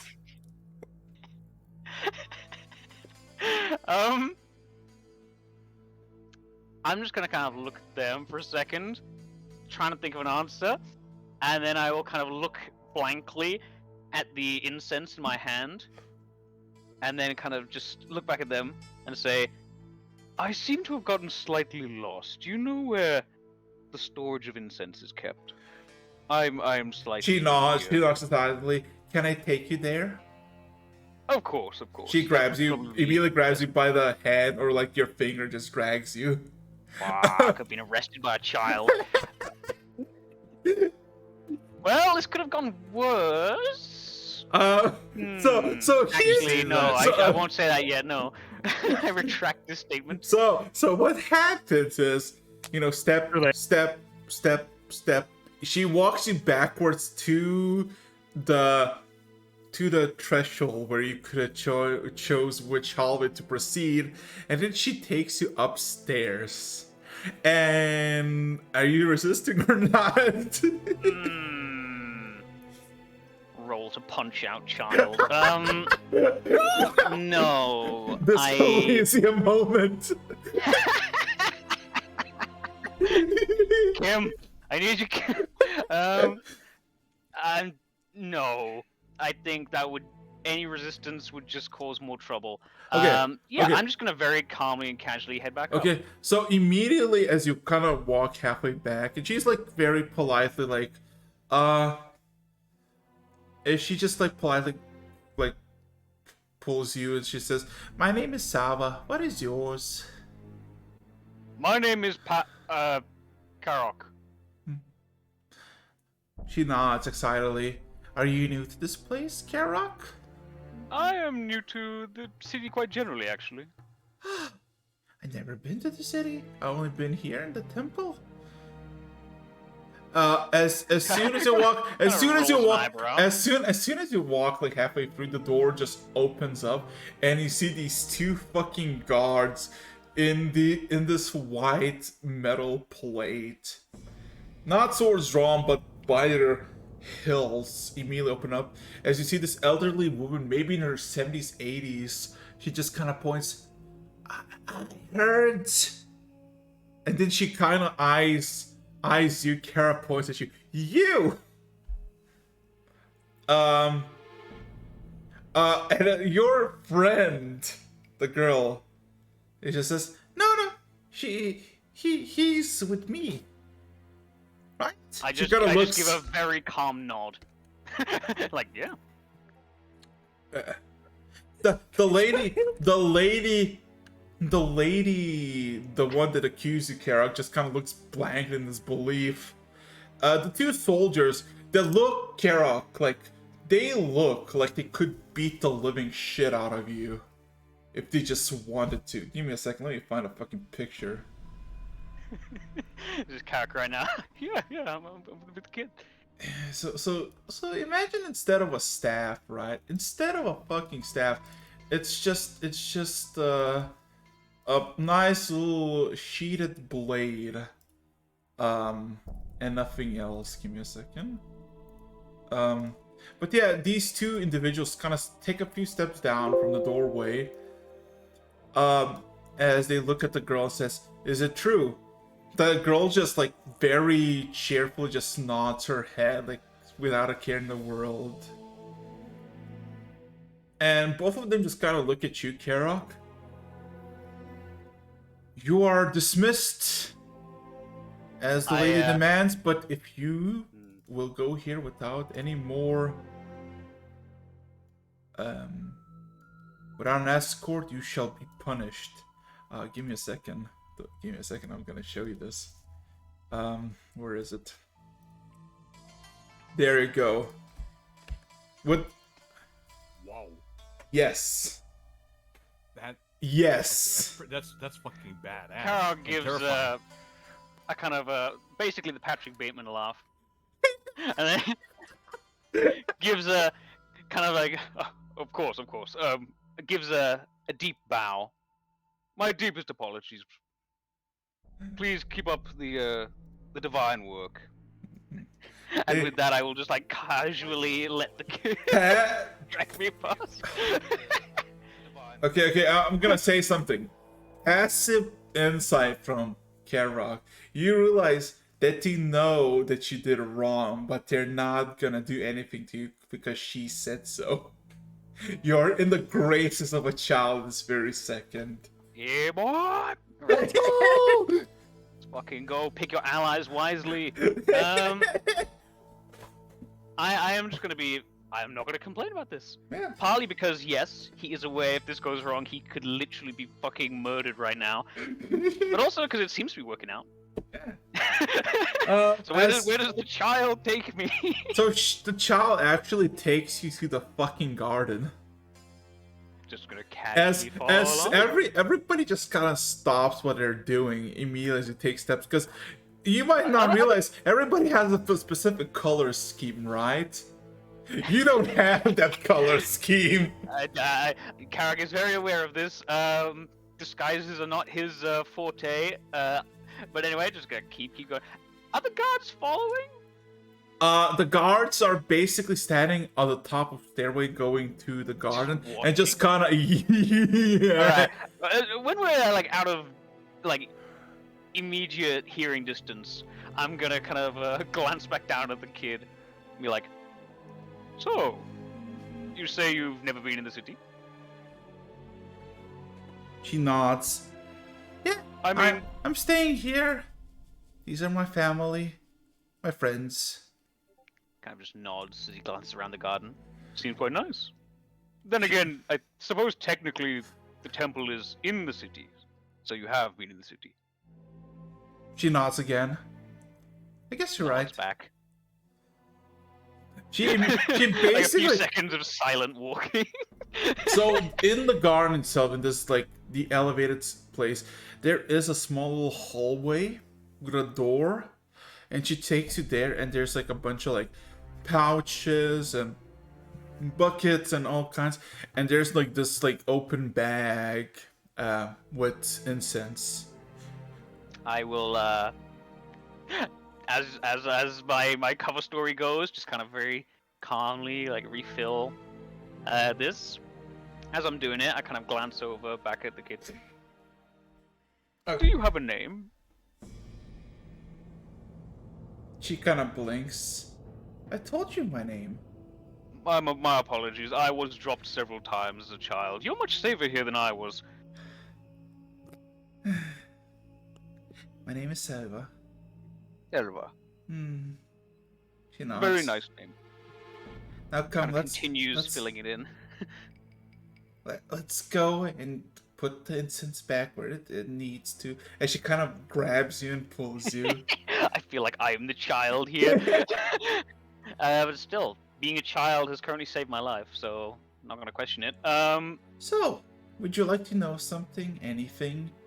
It's a big place where you are at the moment. About this temple? She nods. Kind of looks around. Are you the only? Are you a disciple? What are you exactly here? Sorta, yeah. She just smiles and nods. Are there many of you? I have a few brothers and sisters, yes. Cam nods. That is good. Uh, Because while this place is a divine and safe and educated place, it can be slightly lonely. These type of places. Oh, believe me, she kind of like she while you're having this conversation, she basically goes from like this isolated chamber inside the garden into the garden and back the way you came, and she says this while you walking by these two guards that are like 7 foot tall. Oh, don't Just give worry. like another nod. Don't worry. I have friends. I'm not lonely here. And she kind of walks back where you put the incense. Like, picked up the incense. And she kind of points. There. Gives like a oh, puts it down. She smiles and claps excitedly. And then she kind of puts a simple finger on top of it, and like it was cool, like this, what's it called? It's like a very elaborate cauldron with like this like small incense top where it just slowly burns over time like a candle, and there's lots of holes to spread the smoke. And as soon as like you put it there, she just taps a finger on top of it, and immediately this like flicker of smoke starts to bellow out. As all of a sudden she grabs both of your hands with each of her hand and just kind of pulls you towards the door. With a Kind of smile. lets out a genuine ooh as he sees that. Yeah, as she kind of just smiles and looks at you and says, "Thank you for helping me with the incense, but I believe you have to go." He kind of gives a severe nod. She, That is she- true. I should be off. And he looks down. He looks at them for a second. You are a very talented child and very kind. Make sure that you retain your kindness as you grow. Although faith gives you strength, it can also make the heart hard. She seems very pleased about it as she smiles and nods. And as you get to the doors, she kind of just opens the door with her foot. And she just looks at you with a smile and says, while still holding but slowly releasing your hands, "I believe you're needed elsewhere, so please be kind." And in your voice, as she releases the hands, there's this cold, sulky voice, bitterness and hatred, all you can hear. "And never return." I just keep the smile. I assume they shut the door in my face. Yes! Alright, I'm very gonna casually kind of give a little nod to myself, turn towards like the main shrine, give another nod, and then head towards the exit. I gotta ask straight away. Is Elena at the exit? Elena is not at the exit, but where she basically places herself by the wall. She seems kind of bored, picked up around. On the way to the exit, I kind of catch their attention, gesture towards the door. We'll walk out, and then as soon as we're out, kind of just head down the steps a few meters away, and then as soon as we're kind of out of earshot, I kind of turn to her. What the fuck is going on in that place? She kind of looks at you and says, "I know, right? Give me the fucking creeps." I'm a bit conflicted here, to be honest. And I kind of nervously rubs his face. Very, very impressive, but a little bit severe, and also very, very strange children. I don't think I'm allowed back. Did you break into the basement as well? No, I broke out. With a smile. With a smile, she says that, and she proceeds to just gonna like eye you for a second. So, Can you light incense with your hands too? do you have any incense? Kind of pats himself down. No, I kind of had to give it up. She just shrugs. Actually, maybe I do. Hang on.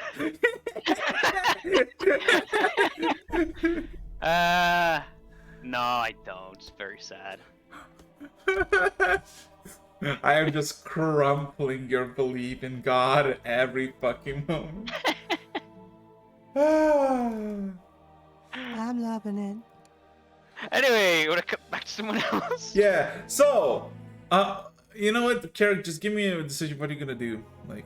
Cause she. I mean, I'm gonna have to follow this up with some questions. Oh, assuming okay. They don't need to go anywhere, but I mean, probably she a good said time for she said she's down to go with you. Smiley face. Give me a What time is second. It's about 1 p.m. Okay. Wait, how much time did we? How much time until the end? Oh no, there's like a lot more time. Don't worry. So, for everybody else, the 4 of you, right? Is everybody here? Sergo, Not sure Britt, about Dagger. Brit. Yeah, where's Britt? Hello, Britt. I am here. I am What here. is Hey, Brit okay. is here? Okay, good. So, to put in perspective, you didn't find anywhere to buy stuff from the warehouses, and you caught one of the cars with armor, and they said if you want to just buy it, just go to the store with delivering and buy it. And they said that it's gonna take an hour for them to travel, so you decided to all to just, I guess, follow. So a good 50 or so minutes pass, and you make what seems to be a markets district of sorts. Complete, like, 10 minutes away from Lucky Bear, just completely didn't took the right place, and there's like this bustling market. As you walk in, like, you see there's like a bunch of stalls, with every single good imaginable, and a handful of stores with like arrangement of everything from simple goods, from fresh vegetables and fruit, to armor, weapons, magical trinkets, and all kinds of miscellaneous items. This car, where it's going to this open blacksmithy that is basically, well, the blacksmithy is more for show of pieces, and it's not even ignited, and it has 2 elves that has a bunch of like different armors for sale, and they get several crates of it. So yeah, you technically find a source of a lot of armor. Well, take initiative, enter the store, and ask for price of armor. Now, how actually? What kind of Baron, armor?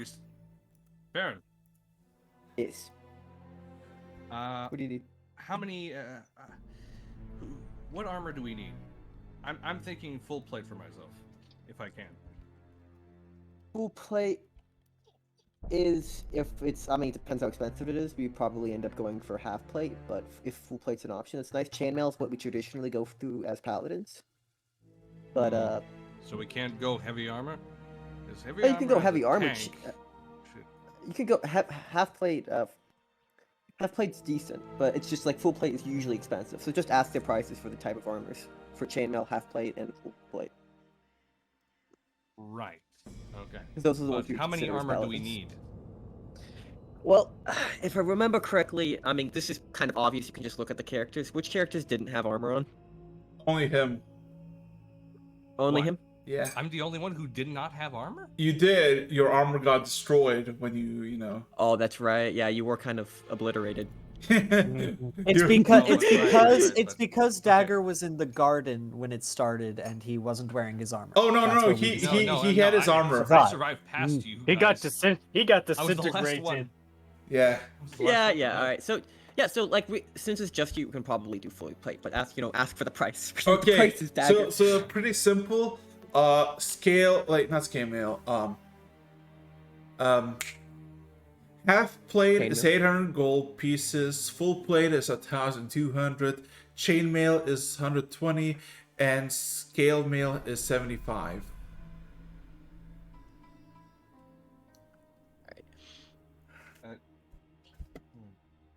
This is your question. So, wait, can you repeat the price of the chainmail? Chainmail is 120. Oh boy, what's below a 90 again? Scale mail is 75.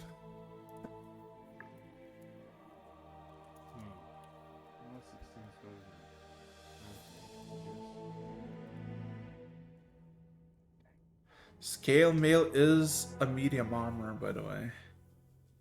Meaning you can add some of your dex to it. Yes. I don't have dex. Sad. That sounds like a you problem. That's Good dex problems. Skill issue. Exactly, literally. I do have But, a shield, so that all overall, so that would be 16 on a class. Yeah, it's better than nothing, I guess. So I'm guessing scale now is the only thing I can afford to. So Maybe get yourself No. a shield to make up for no dex. Do you have one? I have a shield, Okay. Yeah, he's good on and that. I also wield them all. Just saying. So, with that said, further question here: does everyone have a shield? That's the other obvious. Yes, I believe. Alright, I'm gonna take we that only silence had as two- a- I think we said that was. Yeah, we settled that last time. There were only 2 people missing a shield. I got those shields. And Got it. Thank you. Sorry, you did most of the shopping. yes. For With that said, then yeah, that's it. How much gold was that again? Would you say 70? Was it 75? Right. So you should have gotten 90 from our last adventure, so you should be able to pay for that without a problem. I'm gonna be able to pay for that. Definitely. So honestly, guess that's what I'm going for right now, since it's really armor that I need. So yeah, I'll be paying for the scale man. Yeah, 75 gold pieces exchanged. And you receive just basically this. you receive like a leather coat and leggings that seems to be just overlapped with scales of metal. Sturdy. Not extremely heavy, but still quite heavy. This will do. Hero, do we have anything else to do? Aaron kind of shows his beard. Well, nothing of mandatory nature. I suggest we make our way back to the guild. No reason to keep them raiding. After that, I'll be we honest, had I way- actually thought that I wasn't the only one who needed armor. I thought all of us who had armor. I'll be honest. got I thought destroyed with it. I didn't think you were either. I knew I had my armor, but well, to be fair, Dagger, you were the only incinerated party member. Yeah, you're literally Uh, got I fucking got a big hole in my chest. blasted. well, no, that's not true anymore. Oh boy. Those are Alright, with that those are some fighting words, Jesus. Those are some fighting words indeed. Alright, Could we're call headed that back. a burn. Man. Oh, They had the horn, but they didn't have the tiefling part. Roasted! Jesus Christ. Jesus. Anyway, so you're gonna go back to the guild, right? Yep. Okay, Let's back Karok, you got your companion following you. God. New person to join the adventures. Oh my god. Oh yeah. Also, Hopefully they don't die. to put in other party's perspective, you also have Arthur following you. Actually, wait, did Arthur right. go with me, Dagger, and Chadwick, or Brit? Where the fuck is Brit? What? Brit and I'm Circle, still like, just in the actual guild. Oh, right, you just Oh, walked up for a oh. small bit to talk to paper. Oh. Yeah. Well, I stayed with Sprit. technically, then Arthur would be. Oh. at the Adventurers Guild. I mean, Oh, god damn it! Nobody said anything when I asked. Fuck me. I Okay. I knew Listen, I already told- that Brit didn't follow the Okay. shop party. Never mind.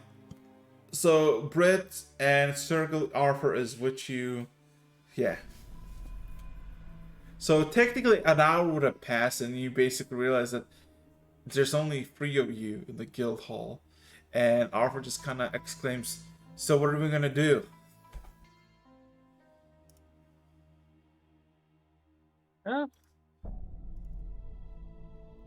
Wait for them to get back first, and then we'll take it from there. He nods like he understands that. Yeah, but after, like,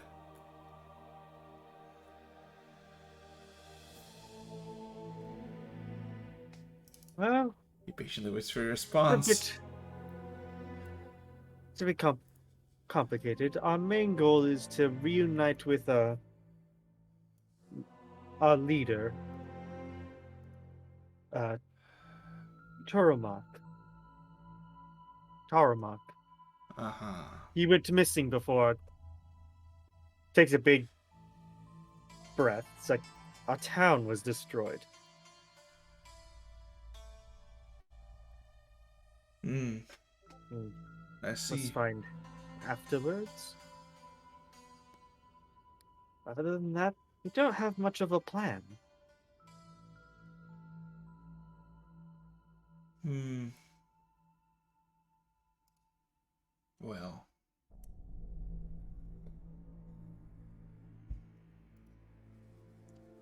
And what about this gang? Nurse visibly gets mad at the mentioning of it. It's like, well, that's right now. I believe justice is at hand for it. For what they did.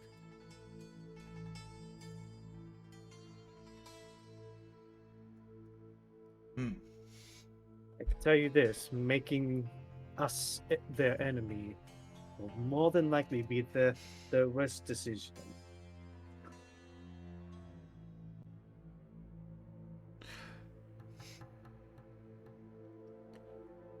It just nods.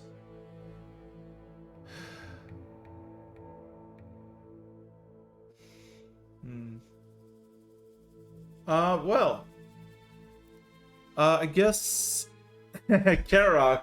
So, you got a companion following you. Bert just picks up people, like talks to elementals, drags one along, goes to a church, brings people out of it. Like, he doesn't just pick up people. The first his person he charming got personality. because of Bible study. Bible study! Like, that's the elementals are canonically Karok's Bible study group. Or religious text studies. Quote, Oh, unquote, did they die? were. Oh yeah, they got the dead. Why'd you have to bring Whoops. that up? That was a low blow. Alright, Yeah. anyways. Rest in peace. They're in the big storm in the sky now. Yeah. So yeah. I mean, the character has a bunch of questions, but where do you really go? I don't know if his first thought would be to bring them back to the inn, but at the same time, The he wouldn't inn. really. I see. Yeah, I'm sorry, no, you know what I mean. Not the inn. The This is where my You had to friend bring it died. up! and this is where we almost fucking died. In that case, I think what he'd probably end up doing is his main intention is to get slightly away from the temple. Uh-huh. Which, by the way, his reading of this now is that clearly, while these people are righteous in intent, they have perhaps been corrupted by the grandeur of the temple and the faith around them. And they may have lost their way slightly. So he just wants to get away a little bit. He'll probably end up almost subconsciously heading back towards the guild. Because he needs to head back there anyway eventually. On the way, they'll just kind of chat slightly. Kind of looks at her and says, you escaped. You didn't get released of service or leave. Escaped. Well, I mean, they offered me food, and I went in, and then they're like, "Huh, you have potential, young lady, yada yada yada," and I said no, yada yada yada, and left, yada yada yada. She just says yada yada a lot, and every time she says yada, there's like a shift in her head, like yada yada yada. Yada yada. Kind of character nods. Yes, yada yada. So, yada yada. Then he immediately go back to it. So, escaped. In what sense? Climbing out the window. Murdering people, cutting them down as the place burns down behind you. She kind of looks back at the temple, points at it. Does this look burnt? I mean, they look like they have money for restoration. She kind of nods with acknowledgement to that comment. No, I went to my room. She does this with quotation marks in her. And I saw a window, and I decided to jump through it. Probably broke something, but here I am. Karok brain. Trying to process. Room. Was this above or below ground by any chance? Above. She Did I looks see at you. stairs going up? Yes. Okay, I did. All right. The stairway that led up and down, you decided to go down. Right. Okay. Kind of thinks to himself, nods, and what exactly spurred this great escape? I didn't want it to be part of some temple's plan. He actually, for once, nods quite, more genuinely. I understand that, although many seek to express their faith in the gods, the temple is not the best fit for many. Is she uncomfortable with this, or is she just kind of chill? He's very chill about this. Alright.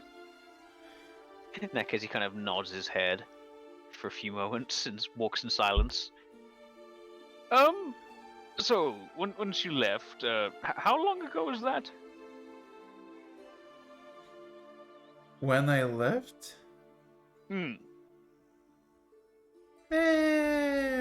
She starts counting. When I was 6. Kind of stares. He seemed very proud of that fact. You escaped from the temple by jumping out the window when you were 6. She looks a bit confused. Yeah?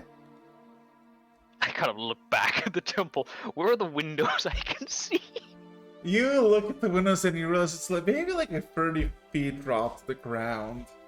I don't even hide. I look back and just stare at her legs, looking beside like broken bones. Well, it's covered in metallic scaling, like He stares as if they will somehow become holographic. How's your footwork? Good. I can challenge a god, Yeah. She does. I feel She does. like She does. you've Like, already done that. she does some. She does some footwork. Like she goes from side to side, from leg, like I'm trying to show off. Disco shuffle. Let me just quickly check something. I'm gonna roll something. you know, she does like, you know, 1, 2, 3, 4, just like, you know, just like going around like, and kind of like has this motion like she holds a rapier. She has her rapier in her like a side, but she like pretend like she's poking you with an invisible rapier. And like at 7 steps, she just kind of slips and face plants on the side of the road. Oh no. I mean, character's not dick enough. He would still try and like help, but all right. She Face really plants on the floor. Character like helps them up. He's like, okay, that's enough. He's a very weird mix of impressed and also deeply concerned. He really stands up. Oh no, I'm fine. I'm fine. So you escaped the temple when you were 6 by jumping out the window. Didn't grievously harm yourself. And what have you been doing since that? Oh, you know, been there, here, yeah, nods. Kara, for once in his life, feels like he is having the perspective of the priest when he asks them really annoying questions. I don't. Okay. Right. Kind of continues walking for a bit longer. Where are you taking her? I'm just kind of subconsciously walking back towards the guild hall. Okay. Takes. Okay, so technically, Brit, Farron, and Sergal. No, Farron. Brit and Sergal. You and Arf are just kind of chilling, minding your own business. Occasionally, a person walks in, just to look around. Ox is just kind of, you know, has a table that he put down with a chair and seems to be just eating pieces of what seems to be salted meat. And occasionally, a pseudo dragon comes behind him on his back and just kind of nibbles from the massive flank that he's holding. And then you see Karok just open the door in and walk in, and with him there is this 5'2" tall girl, less than 20 years old. You don't know how old she is. She seems very excited and just kind of following Karok like a lost puppy. Alright, wait, how tall is she? 5'2", as in 5 feet. So I 2. look up at her, like, oh, new guest? Kara just kind of blinks as if he just realized he's finally arrived. Oh, yes. Kind of does a little arm sweep. This is Elena. This here is Farron. Elena, Farron, Elena. She waves at all of you, even He Ox. seems to have a weapon. Yes. I kind of glances around the guild. I think fighter? most people in here do. Yes. Just bringing up the fact that Yeah, I have a weapon and I'm very good at it. Want to see it? She pulls out a rapier. Oh my god, Kara, like, show us your steel! instinctively- Kara like flinches as it like flashes in front of his face. You see genuine like slight concern on Karok's face. It's a very unusual expression for him to have. She seems to do like a bunch of like fancy schmancy stuff with a rapier in front of her, like, you know, several pokes, slashes, parries, imaginary parries, if you will. She seems to be very motivated. And looks at my new armor that I'm currently donning. let me shank me with these babies on. No. Time to put it to the So, test. As this a kind player, of... in my mind, I still want to fight her, Stop. but I Seats. won't. I see you haven't lost your touch of making friends, Kara. Kara kind of blinks for a second, and then go, well, it's the gods, you know, mumble something about the gods guiding him. Just kind of goes and sits down for a second. Is some Elena just here, kind is that everybody? Elena just kind of points to Karen and says, "He nearly got abducted by a temple." Oh, that does sound like Kara. I Very nice head people. turn, Very nice. head turns. You know, out of all Karchov people, I wouldn't stares. expect that from Karok. They were honestly, very I would have nice suspected people, him. just a bit severe. So Beer sounds like One. Zealot Paladin. Have to. So, perhaps a conversation for another day. Another Baron place looks. at least. Yeah, Kind sort of. of. It kind of looks over all of you. So, how did the armor and weapons and so on go? Aga shall be armorless no longer. He kind of knocks on his shin. I will proudly shine this armor as I protect the ones in the back. Oh, that's the spirit, laddie. Alright, with that said, do we got everybody here? I kind of if Elena still stood up, I'll kind of just gesture to a chair. I ain't sure this conversation is for the lassie, but she's willing to sit in if it'll she be wants fine. to. It'll be fine. She's I think blessed by the gods. Yeah. I think. Thera nods with some hesitation, then pulls up a stool, stands about eye height.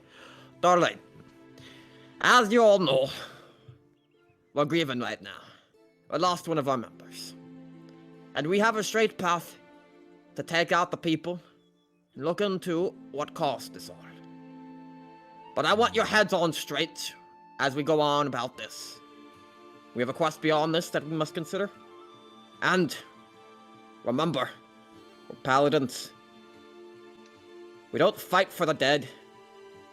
So, while we go off to handle these gangs, keep in mind the people we will save from removing them, and not the ones that killed us and fall into great anger. Legends are born from the future, not the past. She seems a bit. Elena seems very proud about it. Looking at you, Farron, like she looks motivated. Oh yeah, wait, question. Can I make a performance check for this? Sure, give me a second. I'm gonna take a piss. You know what? I'd be willing to help you with that one. Is Just- Elena, standing is on your Elena shoulders. going to be the no, class no. rep? Just imagine the shield shining lights on you, like just like spotlight. Yo, she's gonna go through a training arc. Ooh, ooh, Yo! ooh. Honestly, wait a second. This We all wait gain a second, wait a second. temporary hit points. No, As listen. if from the... Listen, okay? Anybody else thinking that Elena could possibly be a bit more than just a fighter? Most I definitely. think she's but, probably she going has to to be be, a sorcerer or something. Something... Because the church said she had potential. Can I be mean for a second? I mean, for everyone else here in character, they're just like some random fighter character. Exactly, I, right? I didn't hear anything Meanwhile- against me, so Meanwhile, Carrick's Hey, like we got a leaning on the replacement. desk with like his fingers intertwined, trying to like What? calculate if a 6-year-old should be able Bruh. to fall from the second And you- story. And I'm you a called horrible called me callous. I'm a horrible human being. We all know this. Thank you. Stabs thank at you. each other. Like, you know, if we just had like actual wounds for verbal insults that we throw, by the end of every session we'd be bleeding out. True. It's called vicious mockery. Definitely. Also, Anyway. training that one. Oh yeah, Raxus, nat 20. Oh. Well. Oh. 20. Oh, if only you had a bunch of children around you to inspire them to kill themselves in the sake of adventuring. Alas. Alas. Question. Well, here, we you have know- one like woman Could be child. arranged. Like I don't want to say man child, but she's obviously not completely Okay, mature. I'm just gonna say, very motivating. Very motivated. All of you, Virgil status motivated. Well, why not Sonic Frontier status? And I know the reference about the children. Memories. Memories. I remember our memories. times in the dunes. Oh, no. goodness. Listen, that was like 2 sessions. Shut up.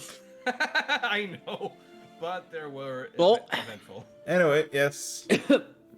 Now that words have been said, Britt, think it's time to lead us to the next lead.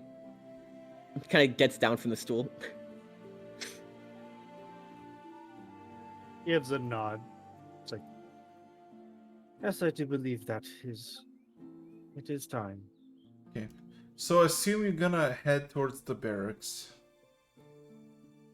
Yes. Boom. Okay. So, in that case, as you're leaving... Wait, before we go, I go over a question here. Is there anyone that works at the guild still here? Oxus, the guild master. Hey, Oxley, you got a map of the region, or at least the city? Shakes his head. No.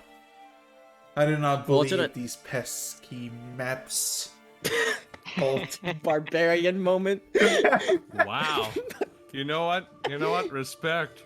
He doesn't. Yeah, I was about to Maps say of that too. propaganda made by the higher ups. Son, good. I'm too It's chat for made by men. big cartography.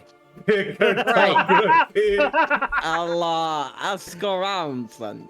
Listen, Parents' listen, catches I'm just saying, I do like that in the background there's still that picture of the kobold with the crab. I'm like, yeah, this is good. Top tier. Like Peace added. he turns out to be the main villain. He was Oh, red shut all up. along. We finally find out what's inside that armor, and it's just that kobold. And that one random dwarven sword was the weapon to defeat the BBG. No, it was actually a fishing rod. Don't I? Just Anyway, like any, with that just ask, any off fishing we rod. go. Okay, goes off. so roll me a d10 as you're traversing through the city from the south to the north. Because Wait, turn whose was it? turn is it? Karen, I think. I Alright, think I will- Chadwick went, and then you went, Dagger.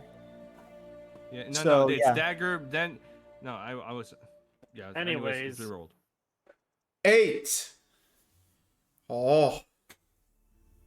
Oh, Oh. Oh. Jesus Christ.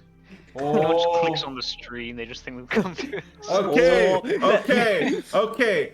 I would like everybody to roll me an animal handling check as I tell you what's gonna happen. Oh, It's been a good hour, and so traversing, making it to the Emperor's Road, passing by a bunch of wagons and all that. All of a sudden, one of the horses gets immediately spooked. With a sudden tug, a chain reaction occurs, and a single cart, what was filled with cages of hounds, gets released. You fucking serious? Yes, I'm very fucking serious. Who let the dogs out? Shut up. I feel called out. who let the gods out? So, Oh, no. so all of a sudden, like this massive, like 30 feet wagon, dragged by like 3 pairs of horses, gets sighted, it crashes, and a bunch of fucking cages just get tore apart, and a bunch of fucking hounds start to spill out. About 20 or so. What is everybody's actions about this? Anything? Well, we definitely need to go grab those dogs before they hurt people. You say we have to. Yes. Yes, Aren't because we that's the good good people that would do good deeds, and then say the gods. Wait, hold were on. the- Don't we were the still culprits. have rations, don't we? I'm just saying that was very convenient. Maybe this is the god's plan. Maybe they'll only eat bad people. Oh yeah, sure. Immediately Anyways, we goes still have for to not take immediately chances and goes for your new variables. girlfriend. Oh. I'm just saying. It's fine. It's fine. They probably only go after bad people. So Elena in the background. well, getting mauled. they're not going like consume humans or people as they go. No, they're just running off in all directions. See, they I just want to frolic and be free. Do we have like jerky in our rations, like beef jerky? Yes. I want to try and lure them in with that. Like try and get Huh? a couple to Yes, they will definitely smell the meat you just placed Well, down after here's running. the- All I'm here's- saying is it would be pretty cool as a paladin to have a bunch of hounds. Okay. They are not our hounds. They I- could be. Okay. So while We you're have like, enough pets. okay, so you basically see a bunch of hounds running off, and here's the thing, Sergal, because you rolled 8, you don't get anyone's Oh. attention. But as you're kind of having this discussion of what to do with the hounds, as everybody fucking runs off, you just look at Elena, who seems to be staring at a single hound that stares back at it. And all of a sudden, the hound just walks up to Helena and it sits. As Helena just kind of starts petting it by the neck. Oh, Karok just kind of gestures with both Well- hands. See? This is what I'm talking about. yes, but We're gonna go. should we still help with gathering? They said. They're far gone. This is not a gathering mission. Gonna be honest, Dagger. Not even Chadwick can outrun a full hound without some magic. You ain't gonna. He kind of just looks at all this. It's kind of unfortunate. Not gonna work out in our favor. You just hear one gnome just fucking belling out, "My fucking hounds, man! Look how fucking good, bro!" Just echoing. One pain merchant in the background. Thoughts and prayers. Thoughts and prayers. Thoughts. My cabbages!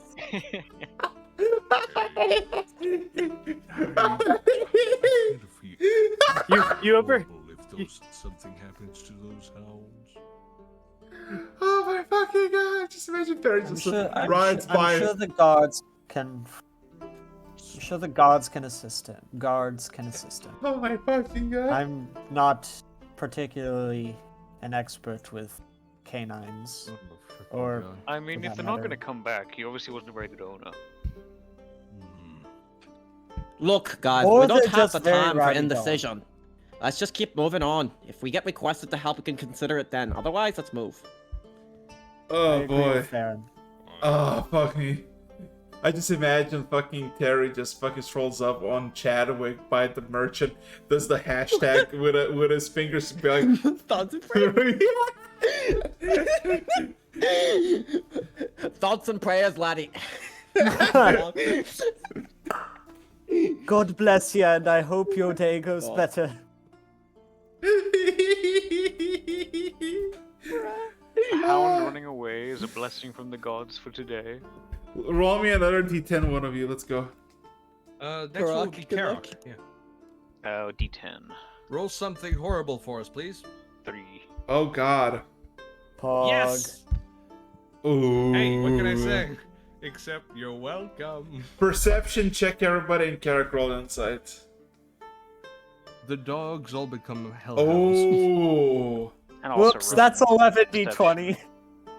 Perception's a nat Karak. 1. So what you see, Elena? Hey! Oh my Karak. god. Matching. Elena. Matching, Karak. Elena. Karak. Elena has the dog and it keeps just following it. And you don't know why? Karak, you just kind of just like blink and you're like for the first time ever, unironically, you cannot put a reason besides a gift from the gods. Like that's your only like logical thing, because like it's not like a hound that it knew. It's not like a hound that was like she grabbed her or anything. She just stared at it, stared back. Just either incredibly lucky or literally just fucking god moment. Alright, okay, okay. I love that Karak rolled in that 20. Yeah, it's like This is him looking for signs from the gods. What, you think he's not gonna roll in that 20? literally just Never said anything about that.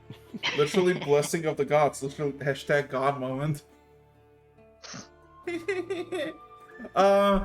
But going for another hour and a half with some asking around, you realize this side of the city is a lot more bigger. Like it's not like a bunch of smaller buildings. It's like more bigger, longer buildings, or just Bigger, longer, hotter, faster. yes.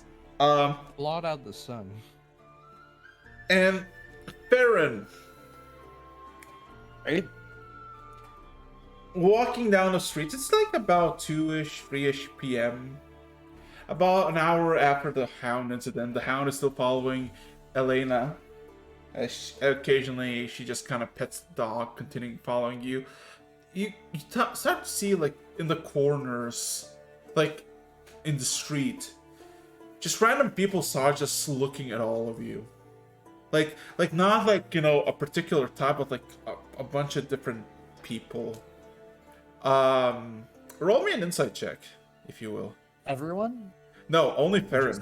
Theron, because you roll high. This is me and Chadwick, to clarify. Ah. Mosteed. Loyal steed moment. Imagine. Well, sorry, Death Hook to be exact. Virile cock. Yeah. You don't know why. Like not like, like particular type of people. No, like women, men, occasionally like elderly. Just kind of give this look at all of you.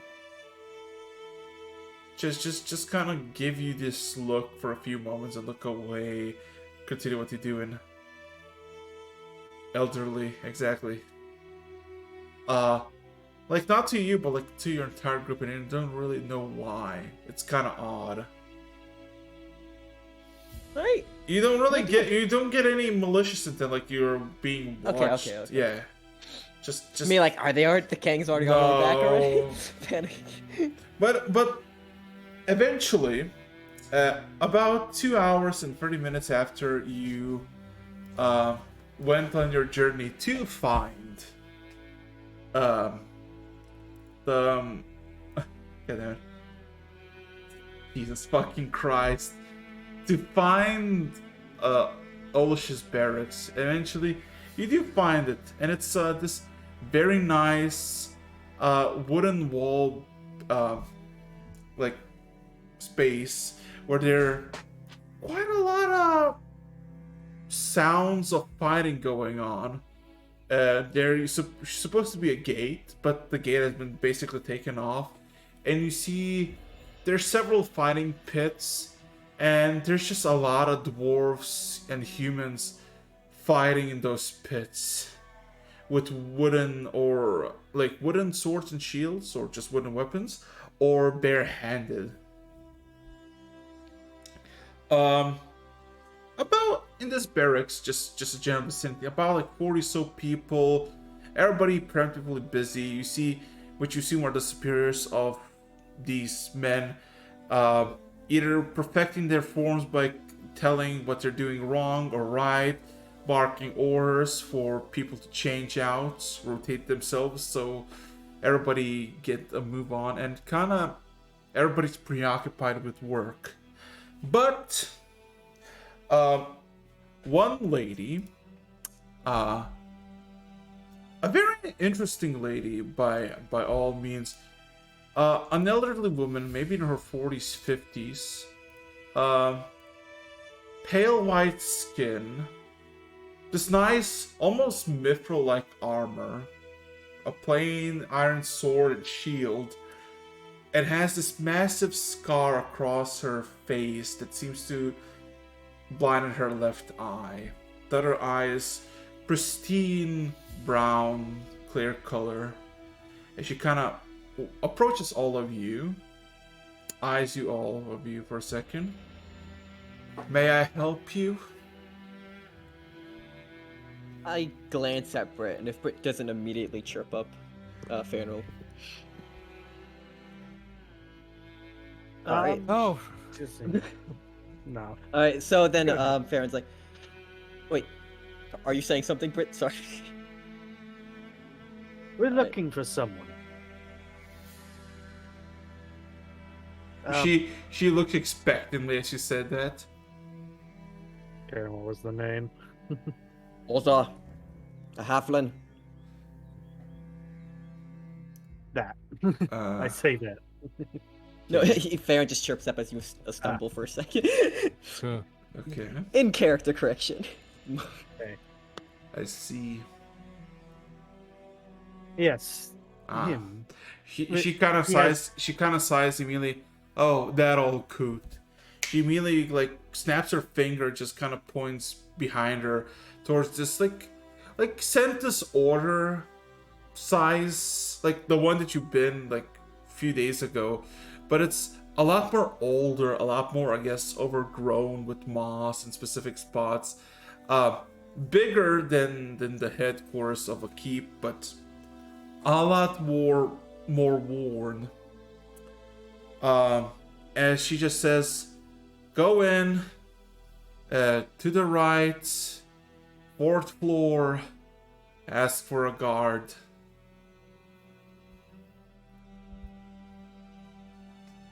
Thank you. Motion to everybody to come in. Okay. Alrighty. And we go do exactly as we were told. Okay. Be silent Go. for a bit. Don't mind me. So, yeah, takes you a good minute to just follow the orders of this, of this lady, as she just kind of like, you go to the 4th floor, and it's you don't see a lot of people in the fort or in the keep, but you can hear quite a few people everywhere. And just going to the 4th floor, all of a sudden,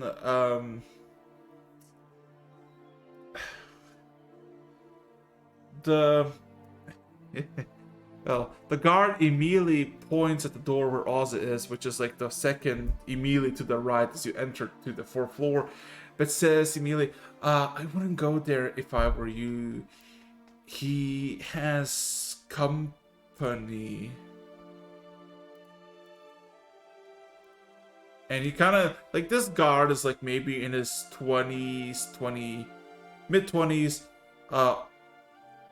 half-elf.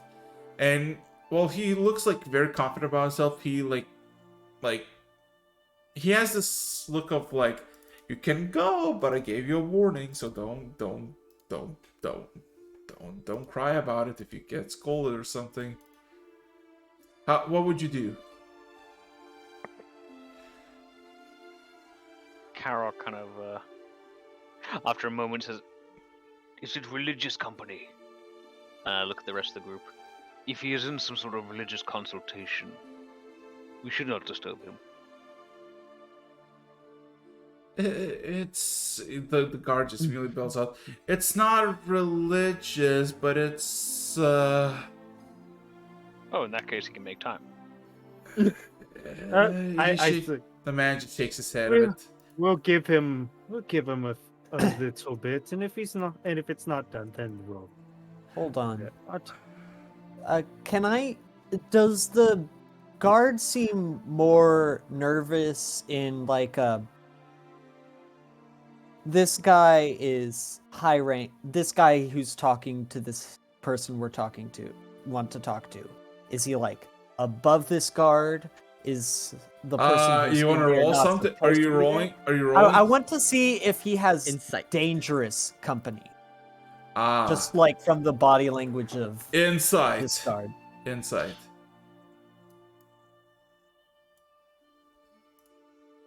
Let's see. Fucking you. No idea. You have no fucking clue. I would. This is reference what I dangerous get for company as having so much exciting luck company. early in the campaign. Yes. Well deserved. Yeah. It is well Yeah, deserved. yeah. But yeah, Thank like you for- wait 5-10 minutes. Anything change? All of a sudden you hear from the room, yelling, like not like screams for help, but more like a heated discussion going south. Perhaps maybe just the two of us for the moment. Just the two of us. We can make it if we try. Just Probably the make it two a of little us. less awkward. Okay. I look back at the group. You guys good with that? Karok gives kind of a shrug. I am perfectly capable of waiting. If he sounds a bit laddies. stressed. kind of looks back, nods. Alright, laddies then. See ya in a bit. Kind of gets off Chadwick's. Okay. And, So you're just gonna walk inside, right? yes, Okay. full con. Okay. You see Farron's ready just to throw the door open, Brit, so it's gonna be a knock. Okay. What's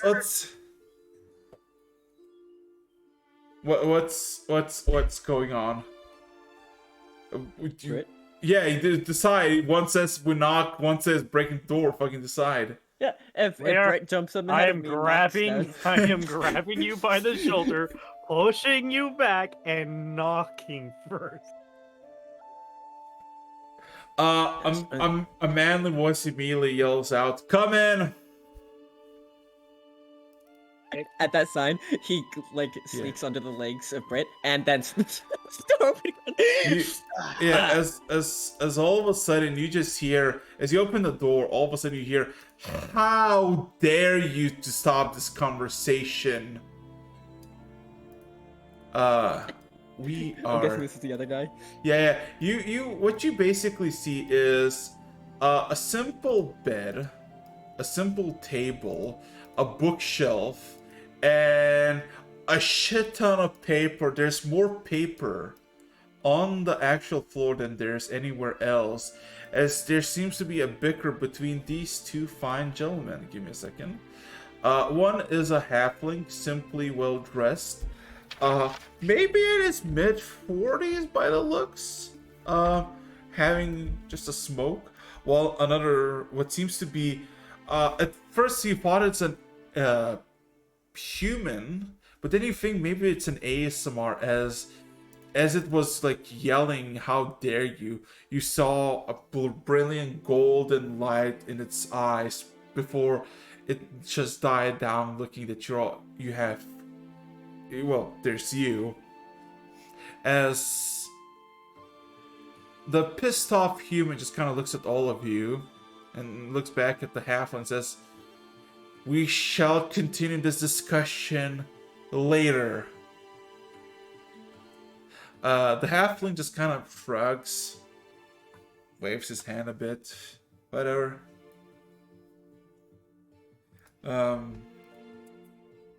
And the old human, or ASMR, just storms out, looks at all of you with this kind of disgust, but doesn't say anything, and just heads down. Hello. Hello. Yeah. Anyways, Sorry, fair I and didn't mean to disturb you. Oh, no. That was a perfect timing from you all. He kind of eyes you, Brit. Eyes you, Farron.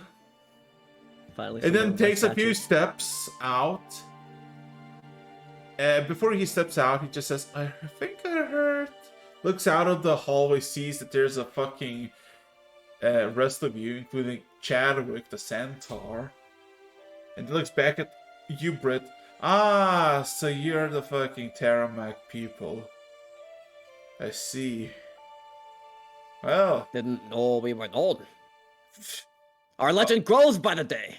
well, legend is a bit of a stretch, but you're known in specific circles. Come in. What can all Oza do for you?"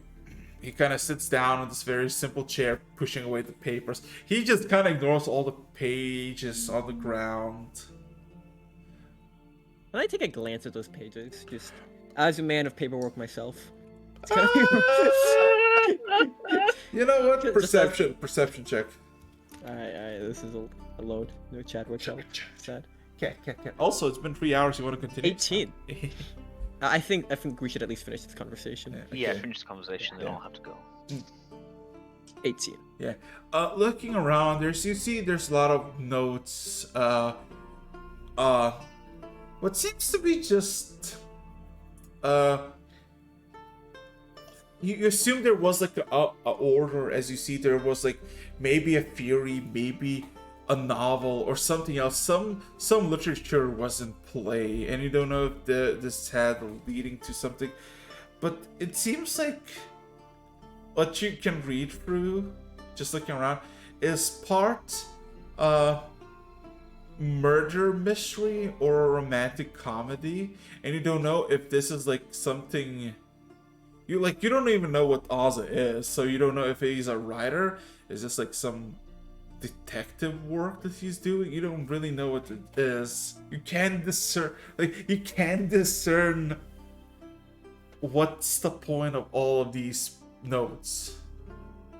But it's just a shit ton of writing at a glance. As the man sits down and asks both of you, so, what you want? Red Shaw. He immediately rolls his fucking eyes and points to the door. Close the fucking door first. Sergal does Well, so. Without Tarumak even waves at you as you moving. shut the door. Wait, I I'll thought go it was here. all of us in there. Well, technically, just only, me and Baron for yeah, now. yeah, only British parent, yeah, because they were Okay. the You You can listen to it initiatives. through the door if you want. Just press your up against the door. No, The no. cartoon Me style. and Sergal just like peeking through the keyhole. What's going on? Literally. Sergal's make a deal plucking on yet? his loot.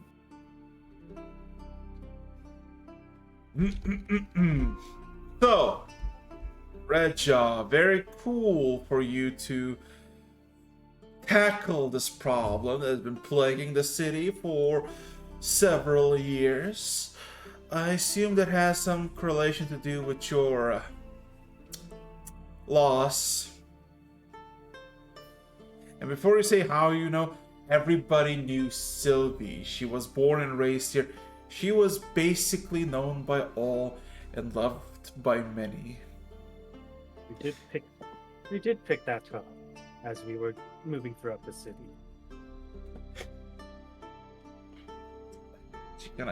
He kind of takes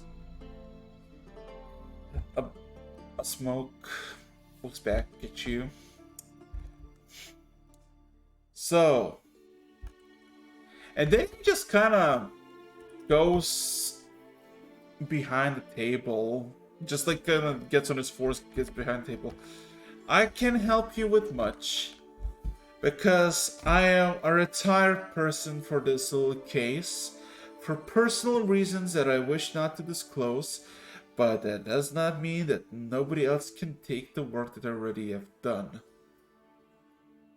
Mind you, there is not much work I can do at this point, seeing as I'm only one person willing. Before he immediately pulls out this massive piece of parchment with a bunch of notes attached to it, like rolled up, as he kind of points a finger. Unless some of these wise individuals that the Plamsy has provided will help to deal with this problem, since they are the experts. He kind of does the same flickering with his fingers. Apparently they're very good at disassembling gangs and making all the bad slices go. Kind of does like the sharp motion with a hand through the neck. So you can try, or maybe the problem will solve itself. Who fucking knows? But anyway, he kind of just gives this big ass fucking parchment. Which is, my good people, give me a second. Which is actually, unironically, the map. Haha! Finally, somebody who doesn't hate The maps in this- region map. Yes. But Yes. it has a lot of notes attached to everything. So, as you can see, if you look at it, there's in total eight numbers to each of them. That indicates the notes, and this is what each note says in black ink.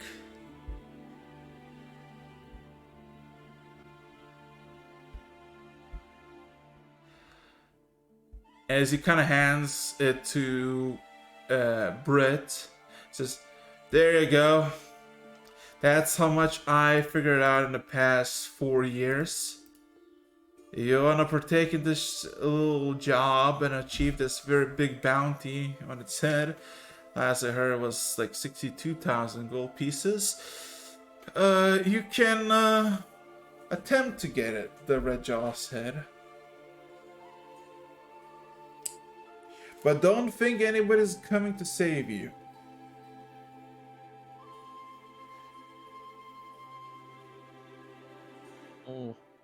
And you gotta think for a second. And there's a reason the Platinum Seas hasn't put this man down. Apparently they had some sort of... He kind of shakes his head. They had problems in their own turfs, and apparently this was a prodigy they just got a few years back. Very good at what she does, apparently. It's a shame. As all of a sudden he kind of points at this map. Oh, don't worry, this map is like a year, no, like 9 months old. It's pretty recently commissioned, and then kind of points at the top left, next somewhere between like Tar and Soberline. And apparently there's like this thing where the Platinum Seas gathers, and apparently that's where she is. So if you want to hear her plan, you can go ask her. As the man. Unfortunately, I doubt us would make an influence on the Platinum Seas operations. Especially now that we're not connected to this Sentis Order directly anymore. It's still worth a try, though. The man also just kind of shrugs. You know, maybe you're right, but also Platinum Seas are not exactly strangers to mercenaries. You might be right. Pretty wild shit happened in the past few years because of these fucking mercenaries.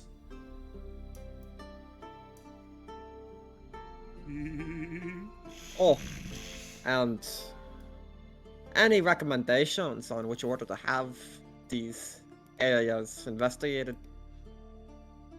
Fuck if I know. I'm not part of this anymore.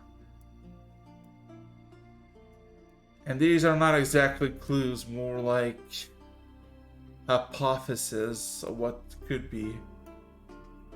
I see you have a lot of those. Kind of looks out at the papers on the floor. It's a side hobby.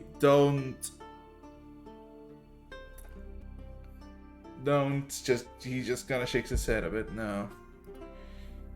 These needs a lot of work, and this is not related to what I given you here. So, anything else you wish? Because I am not discussing about this subject anymore.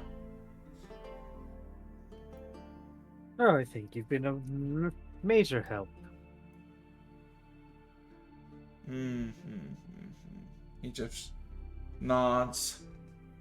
Well, if that's all, I wish you all a pleasant evening.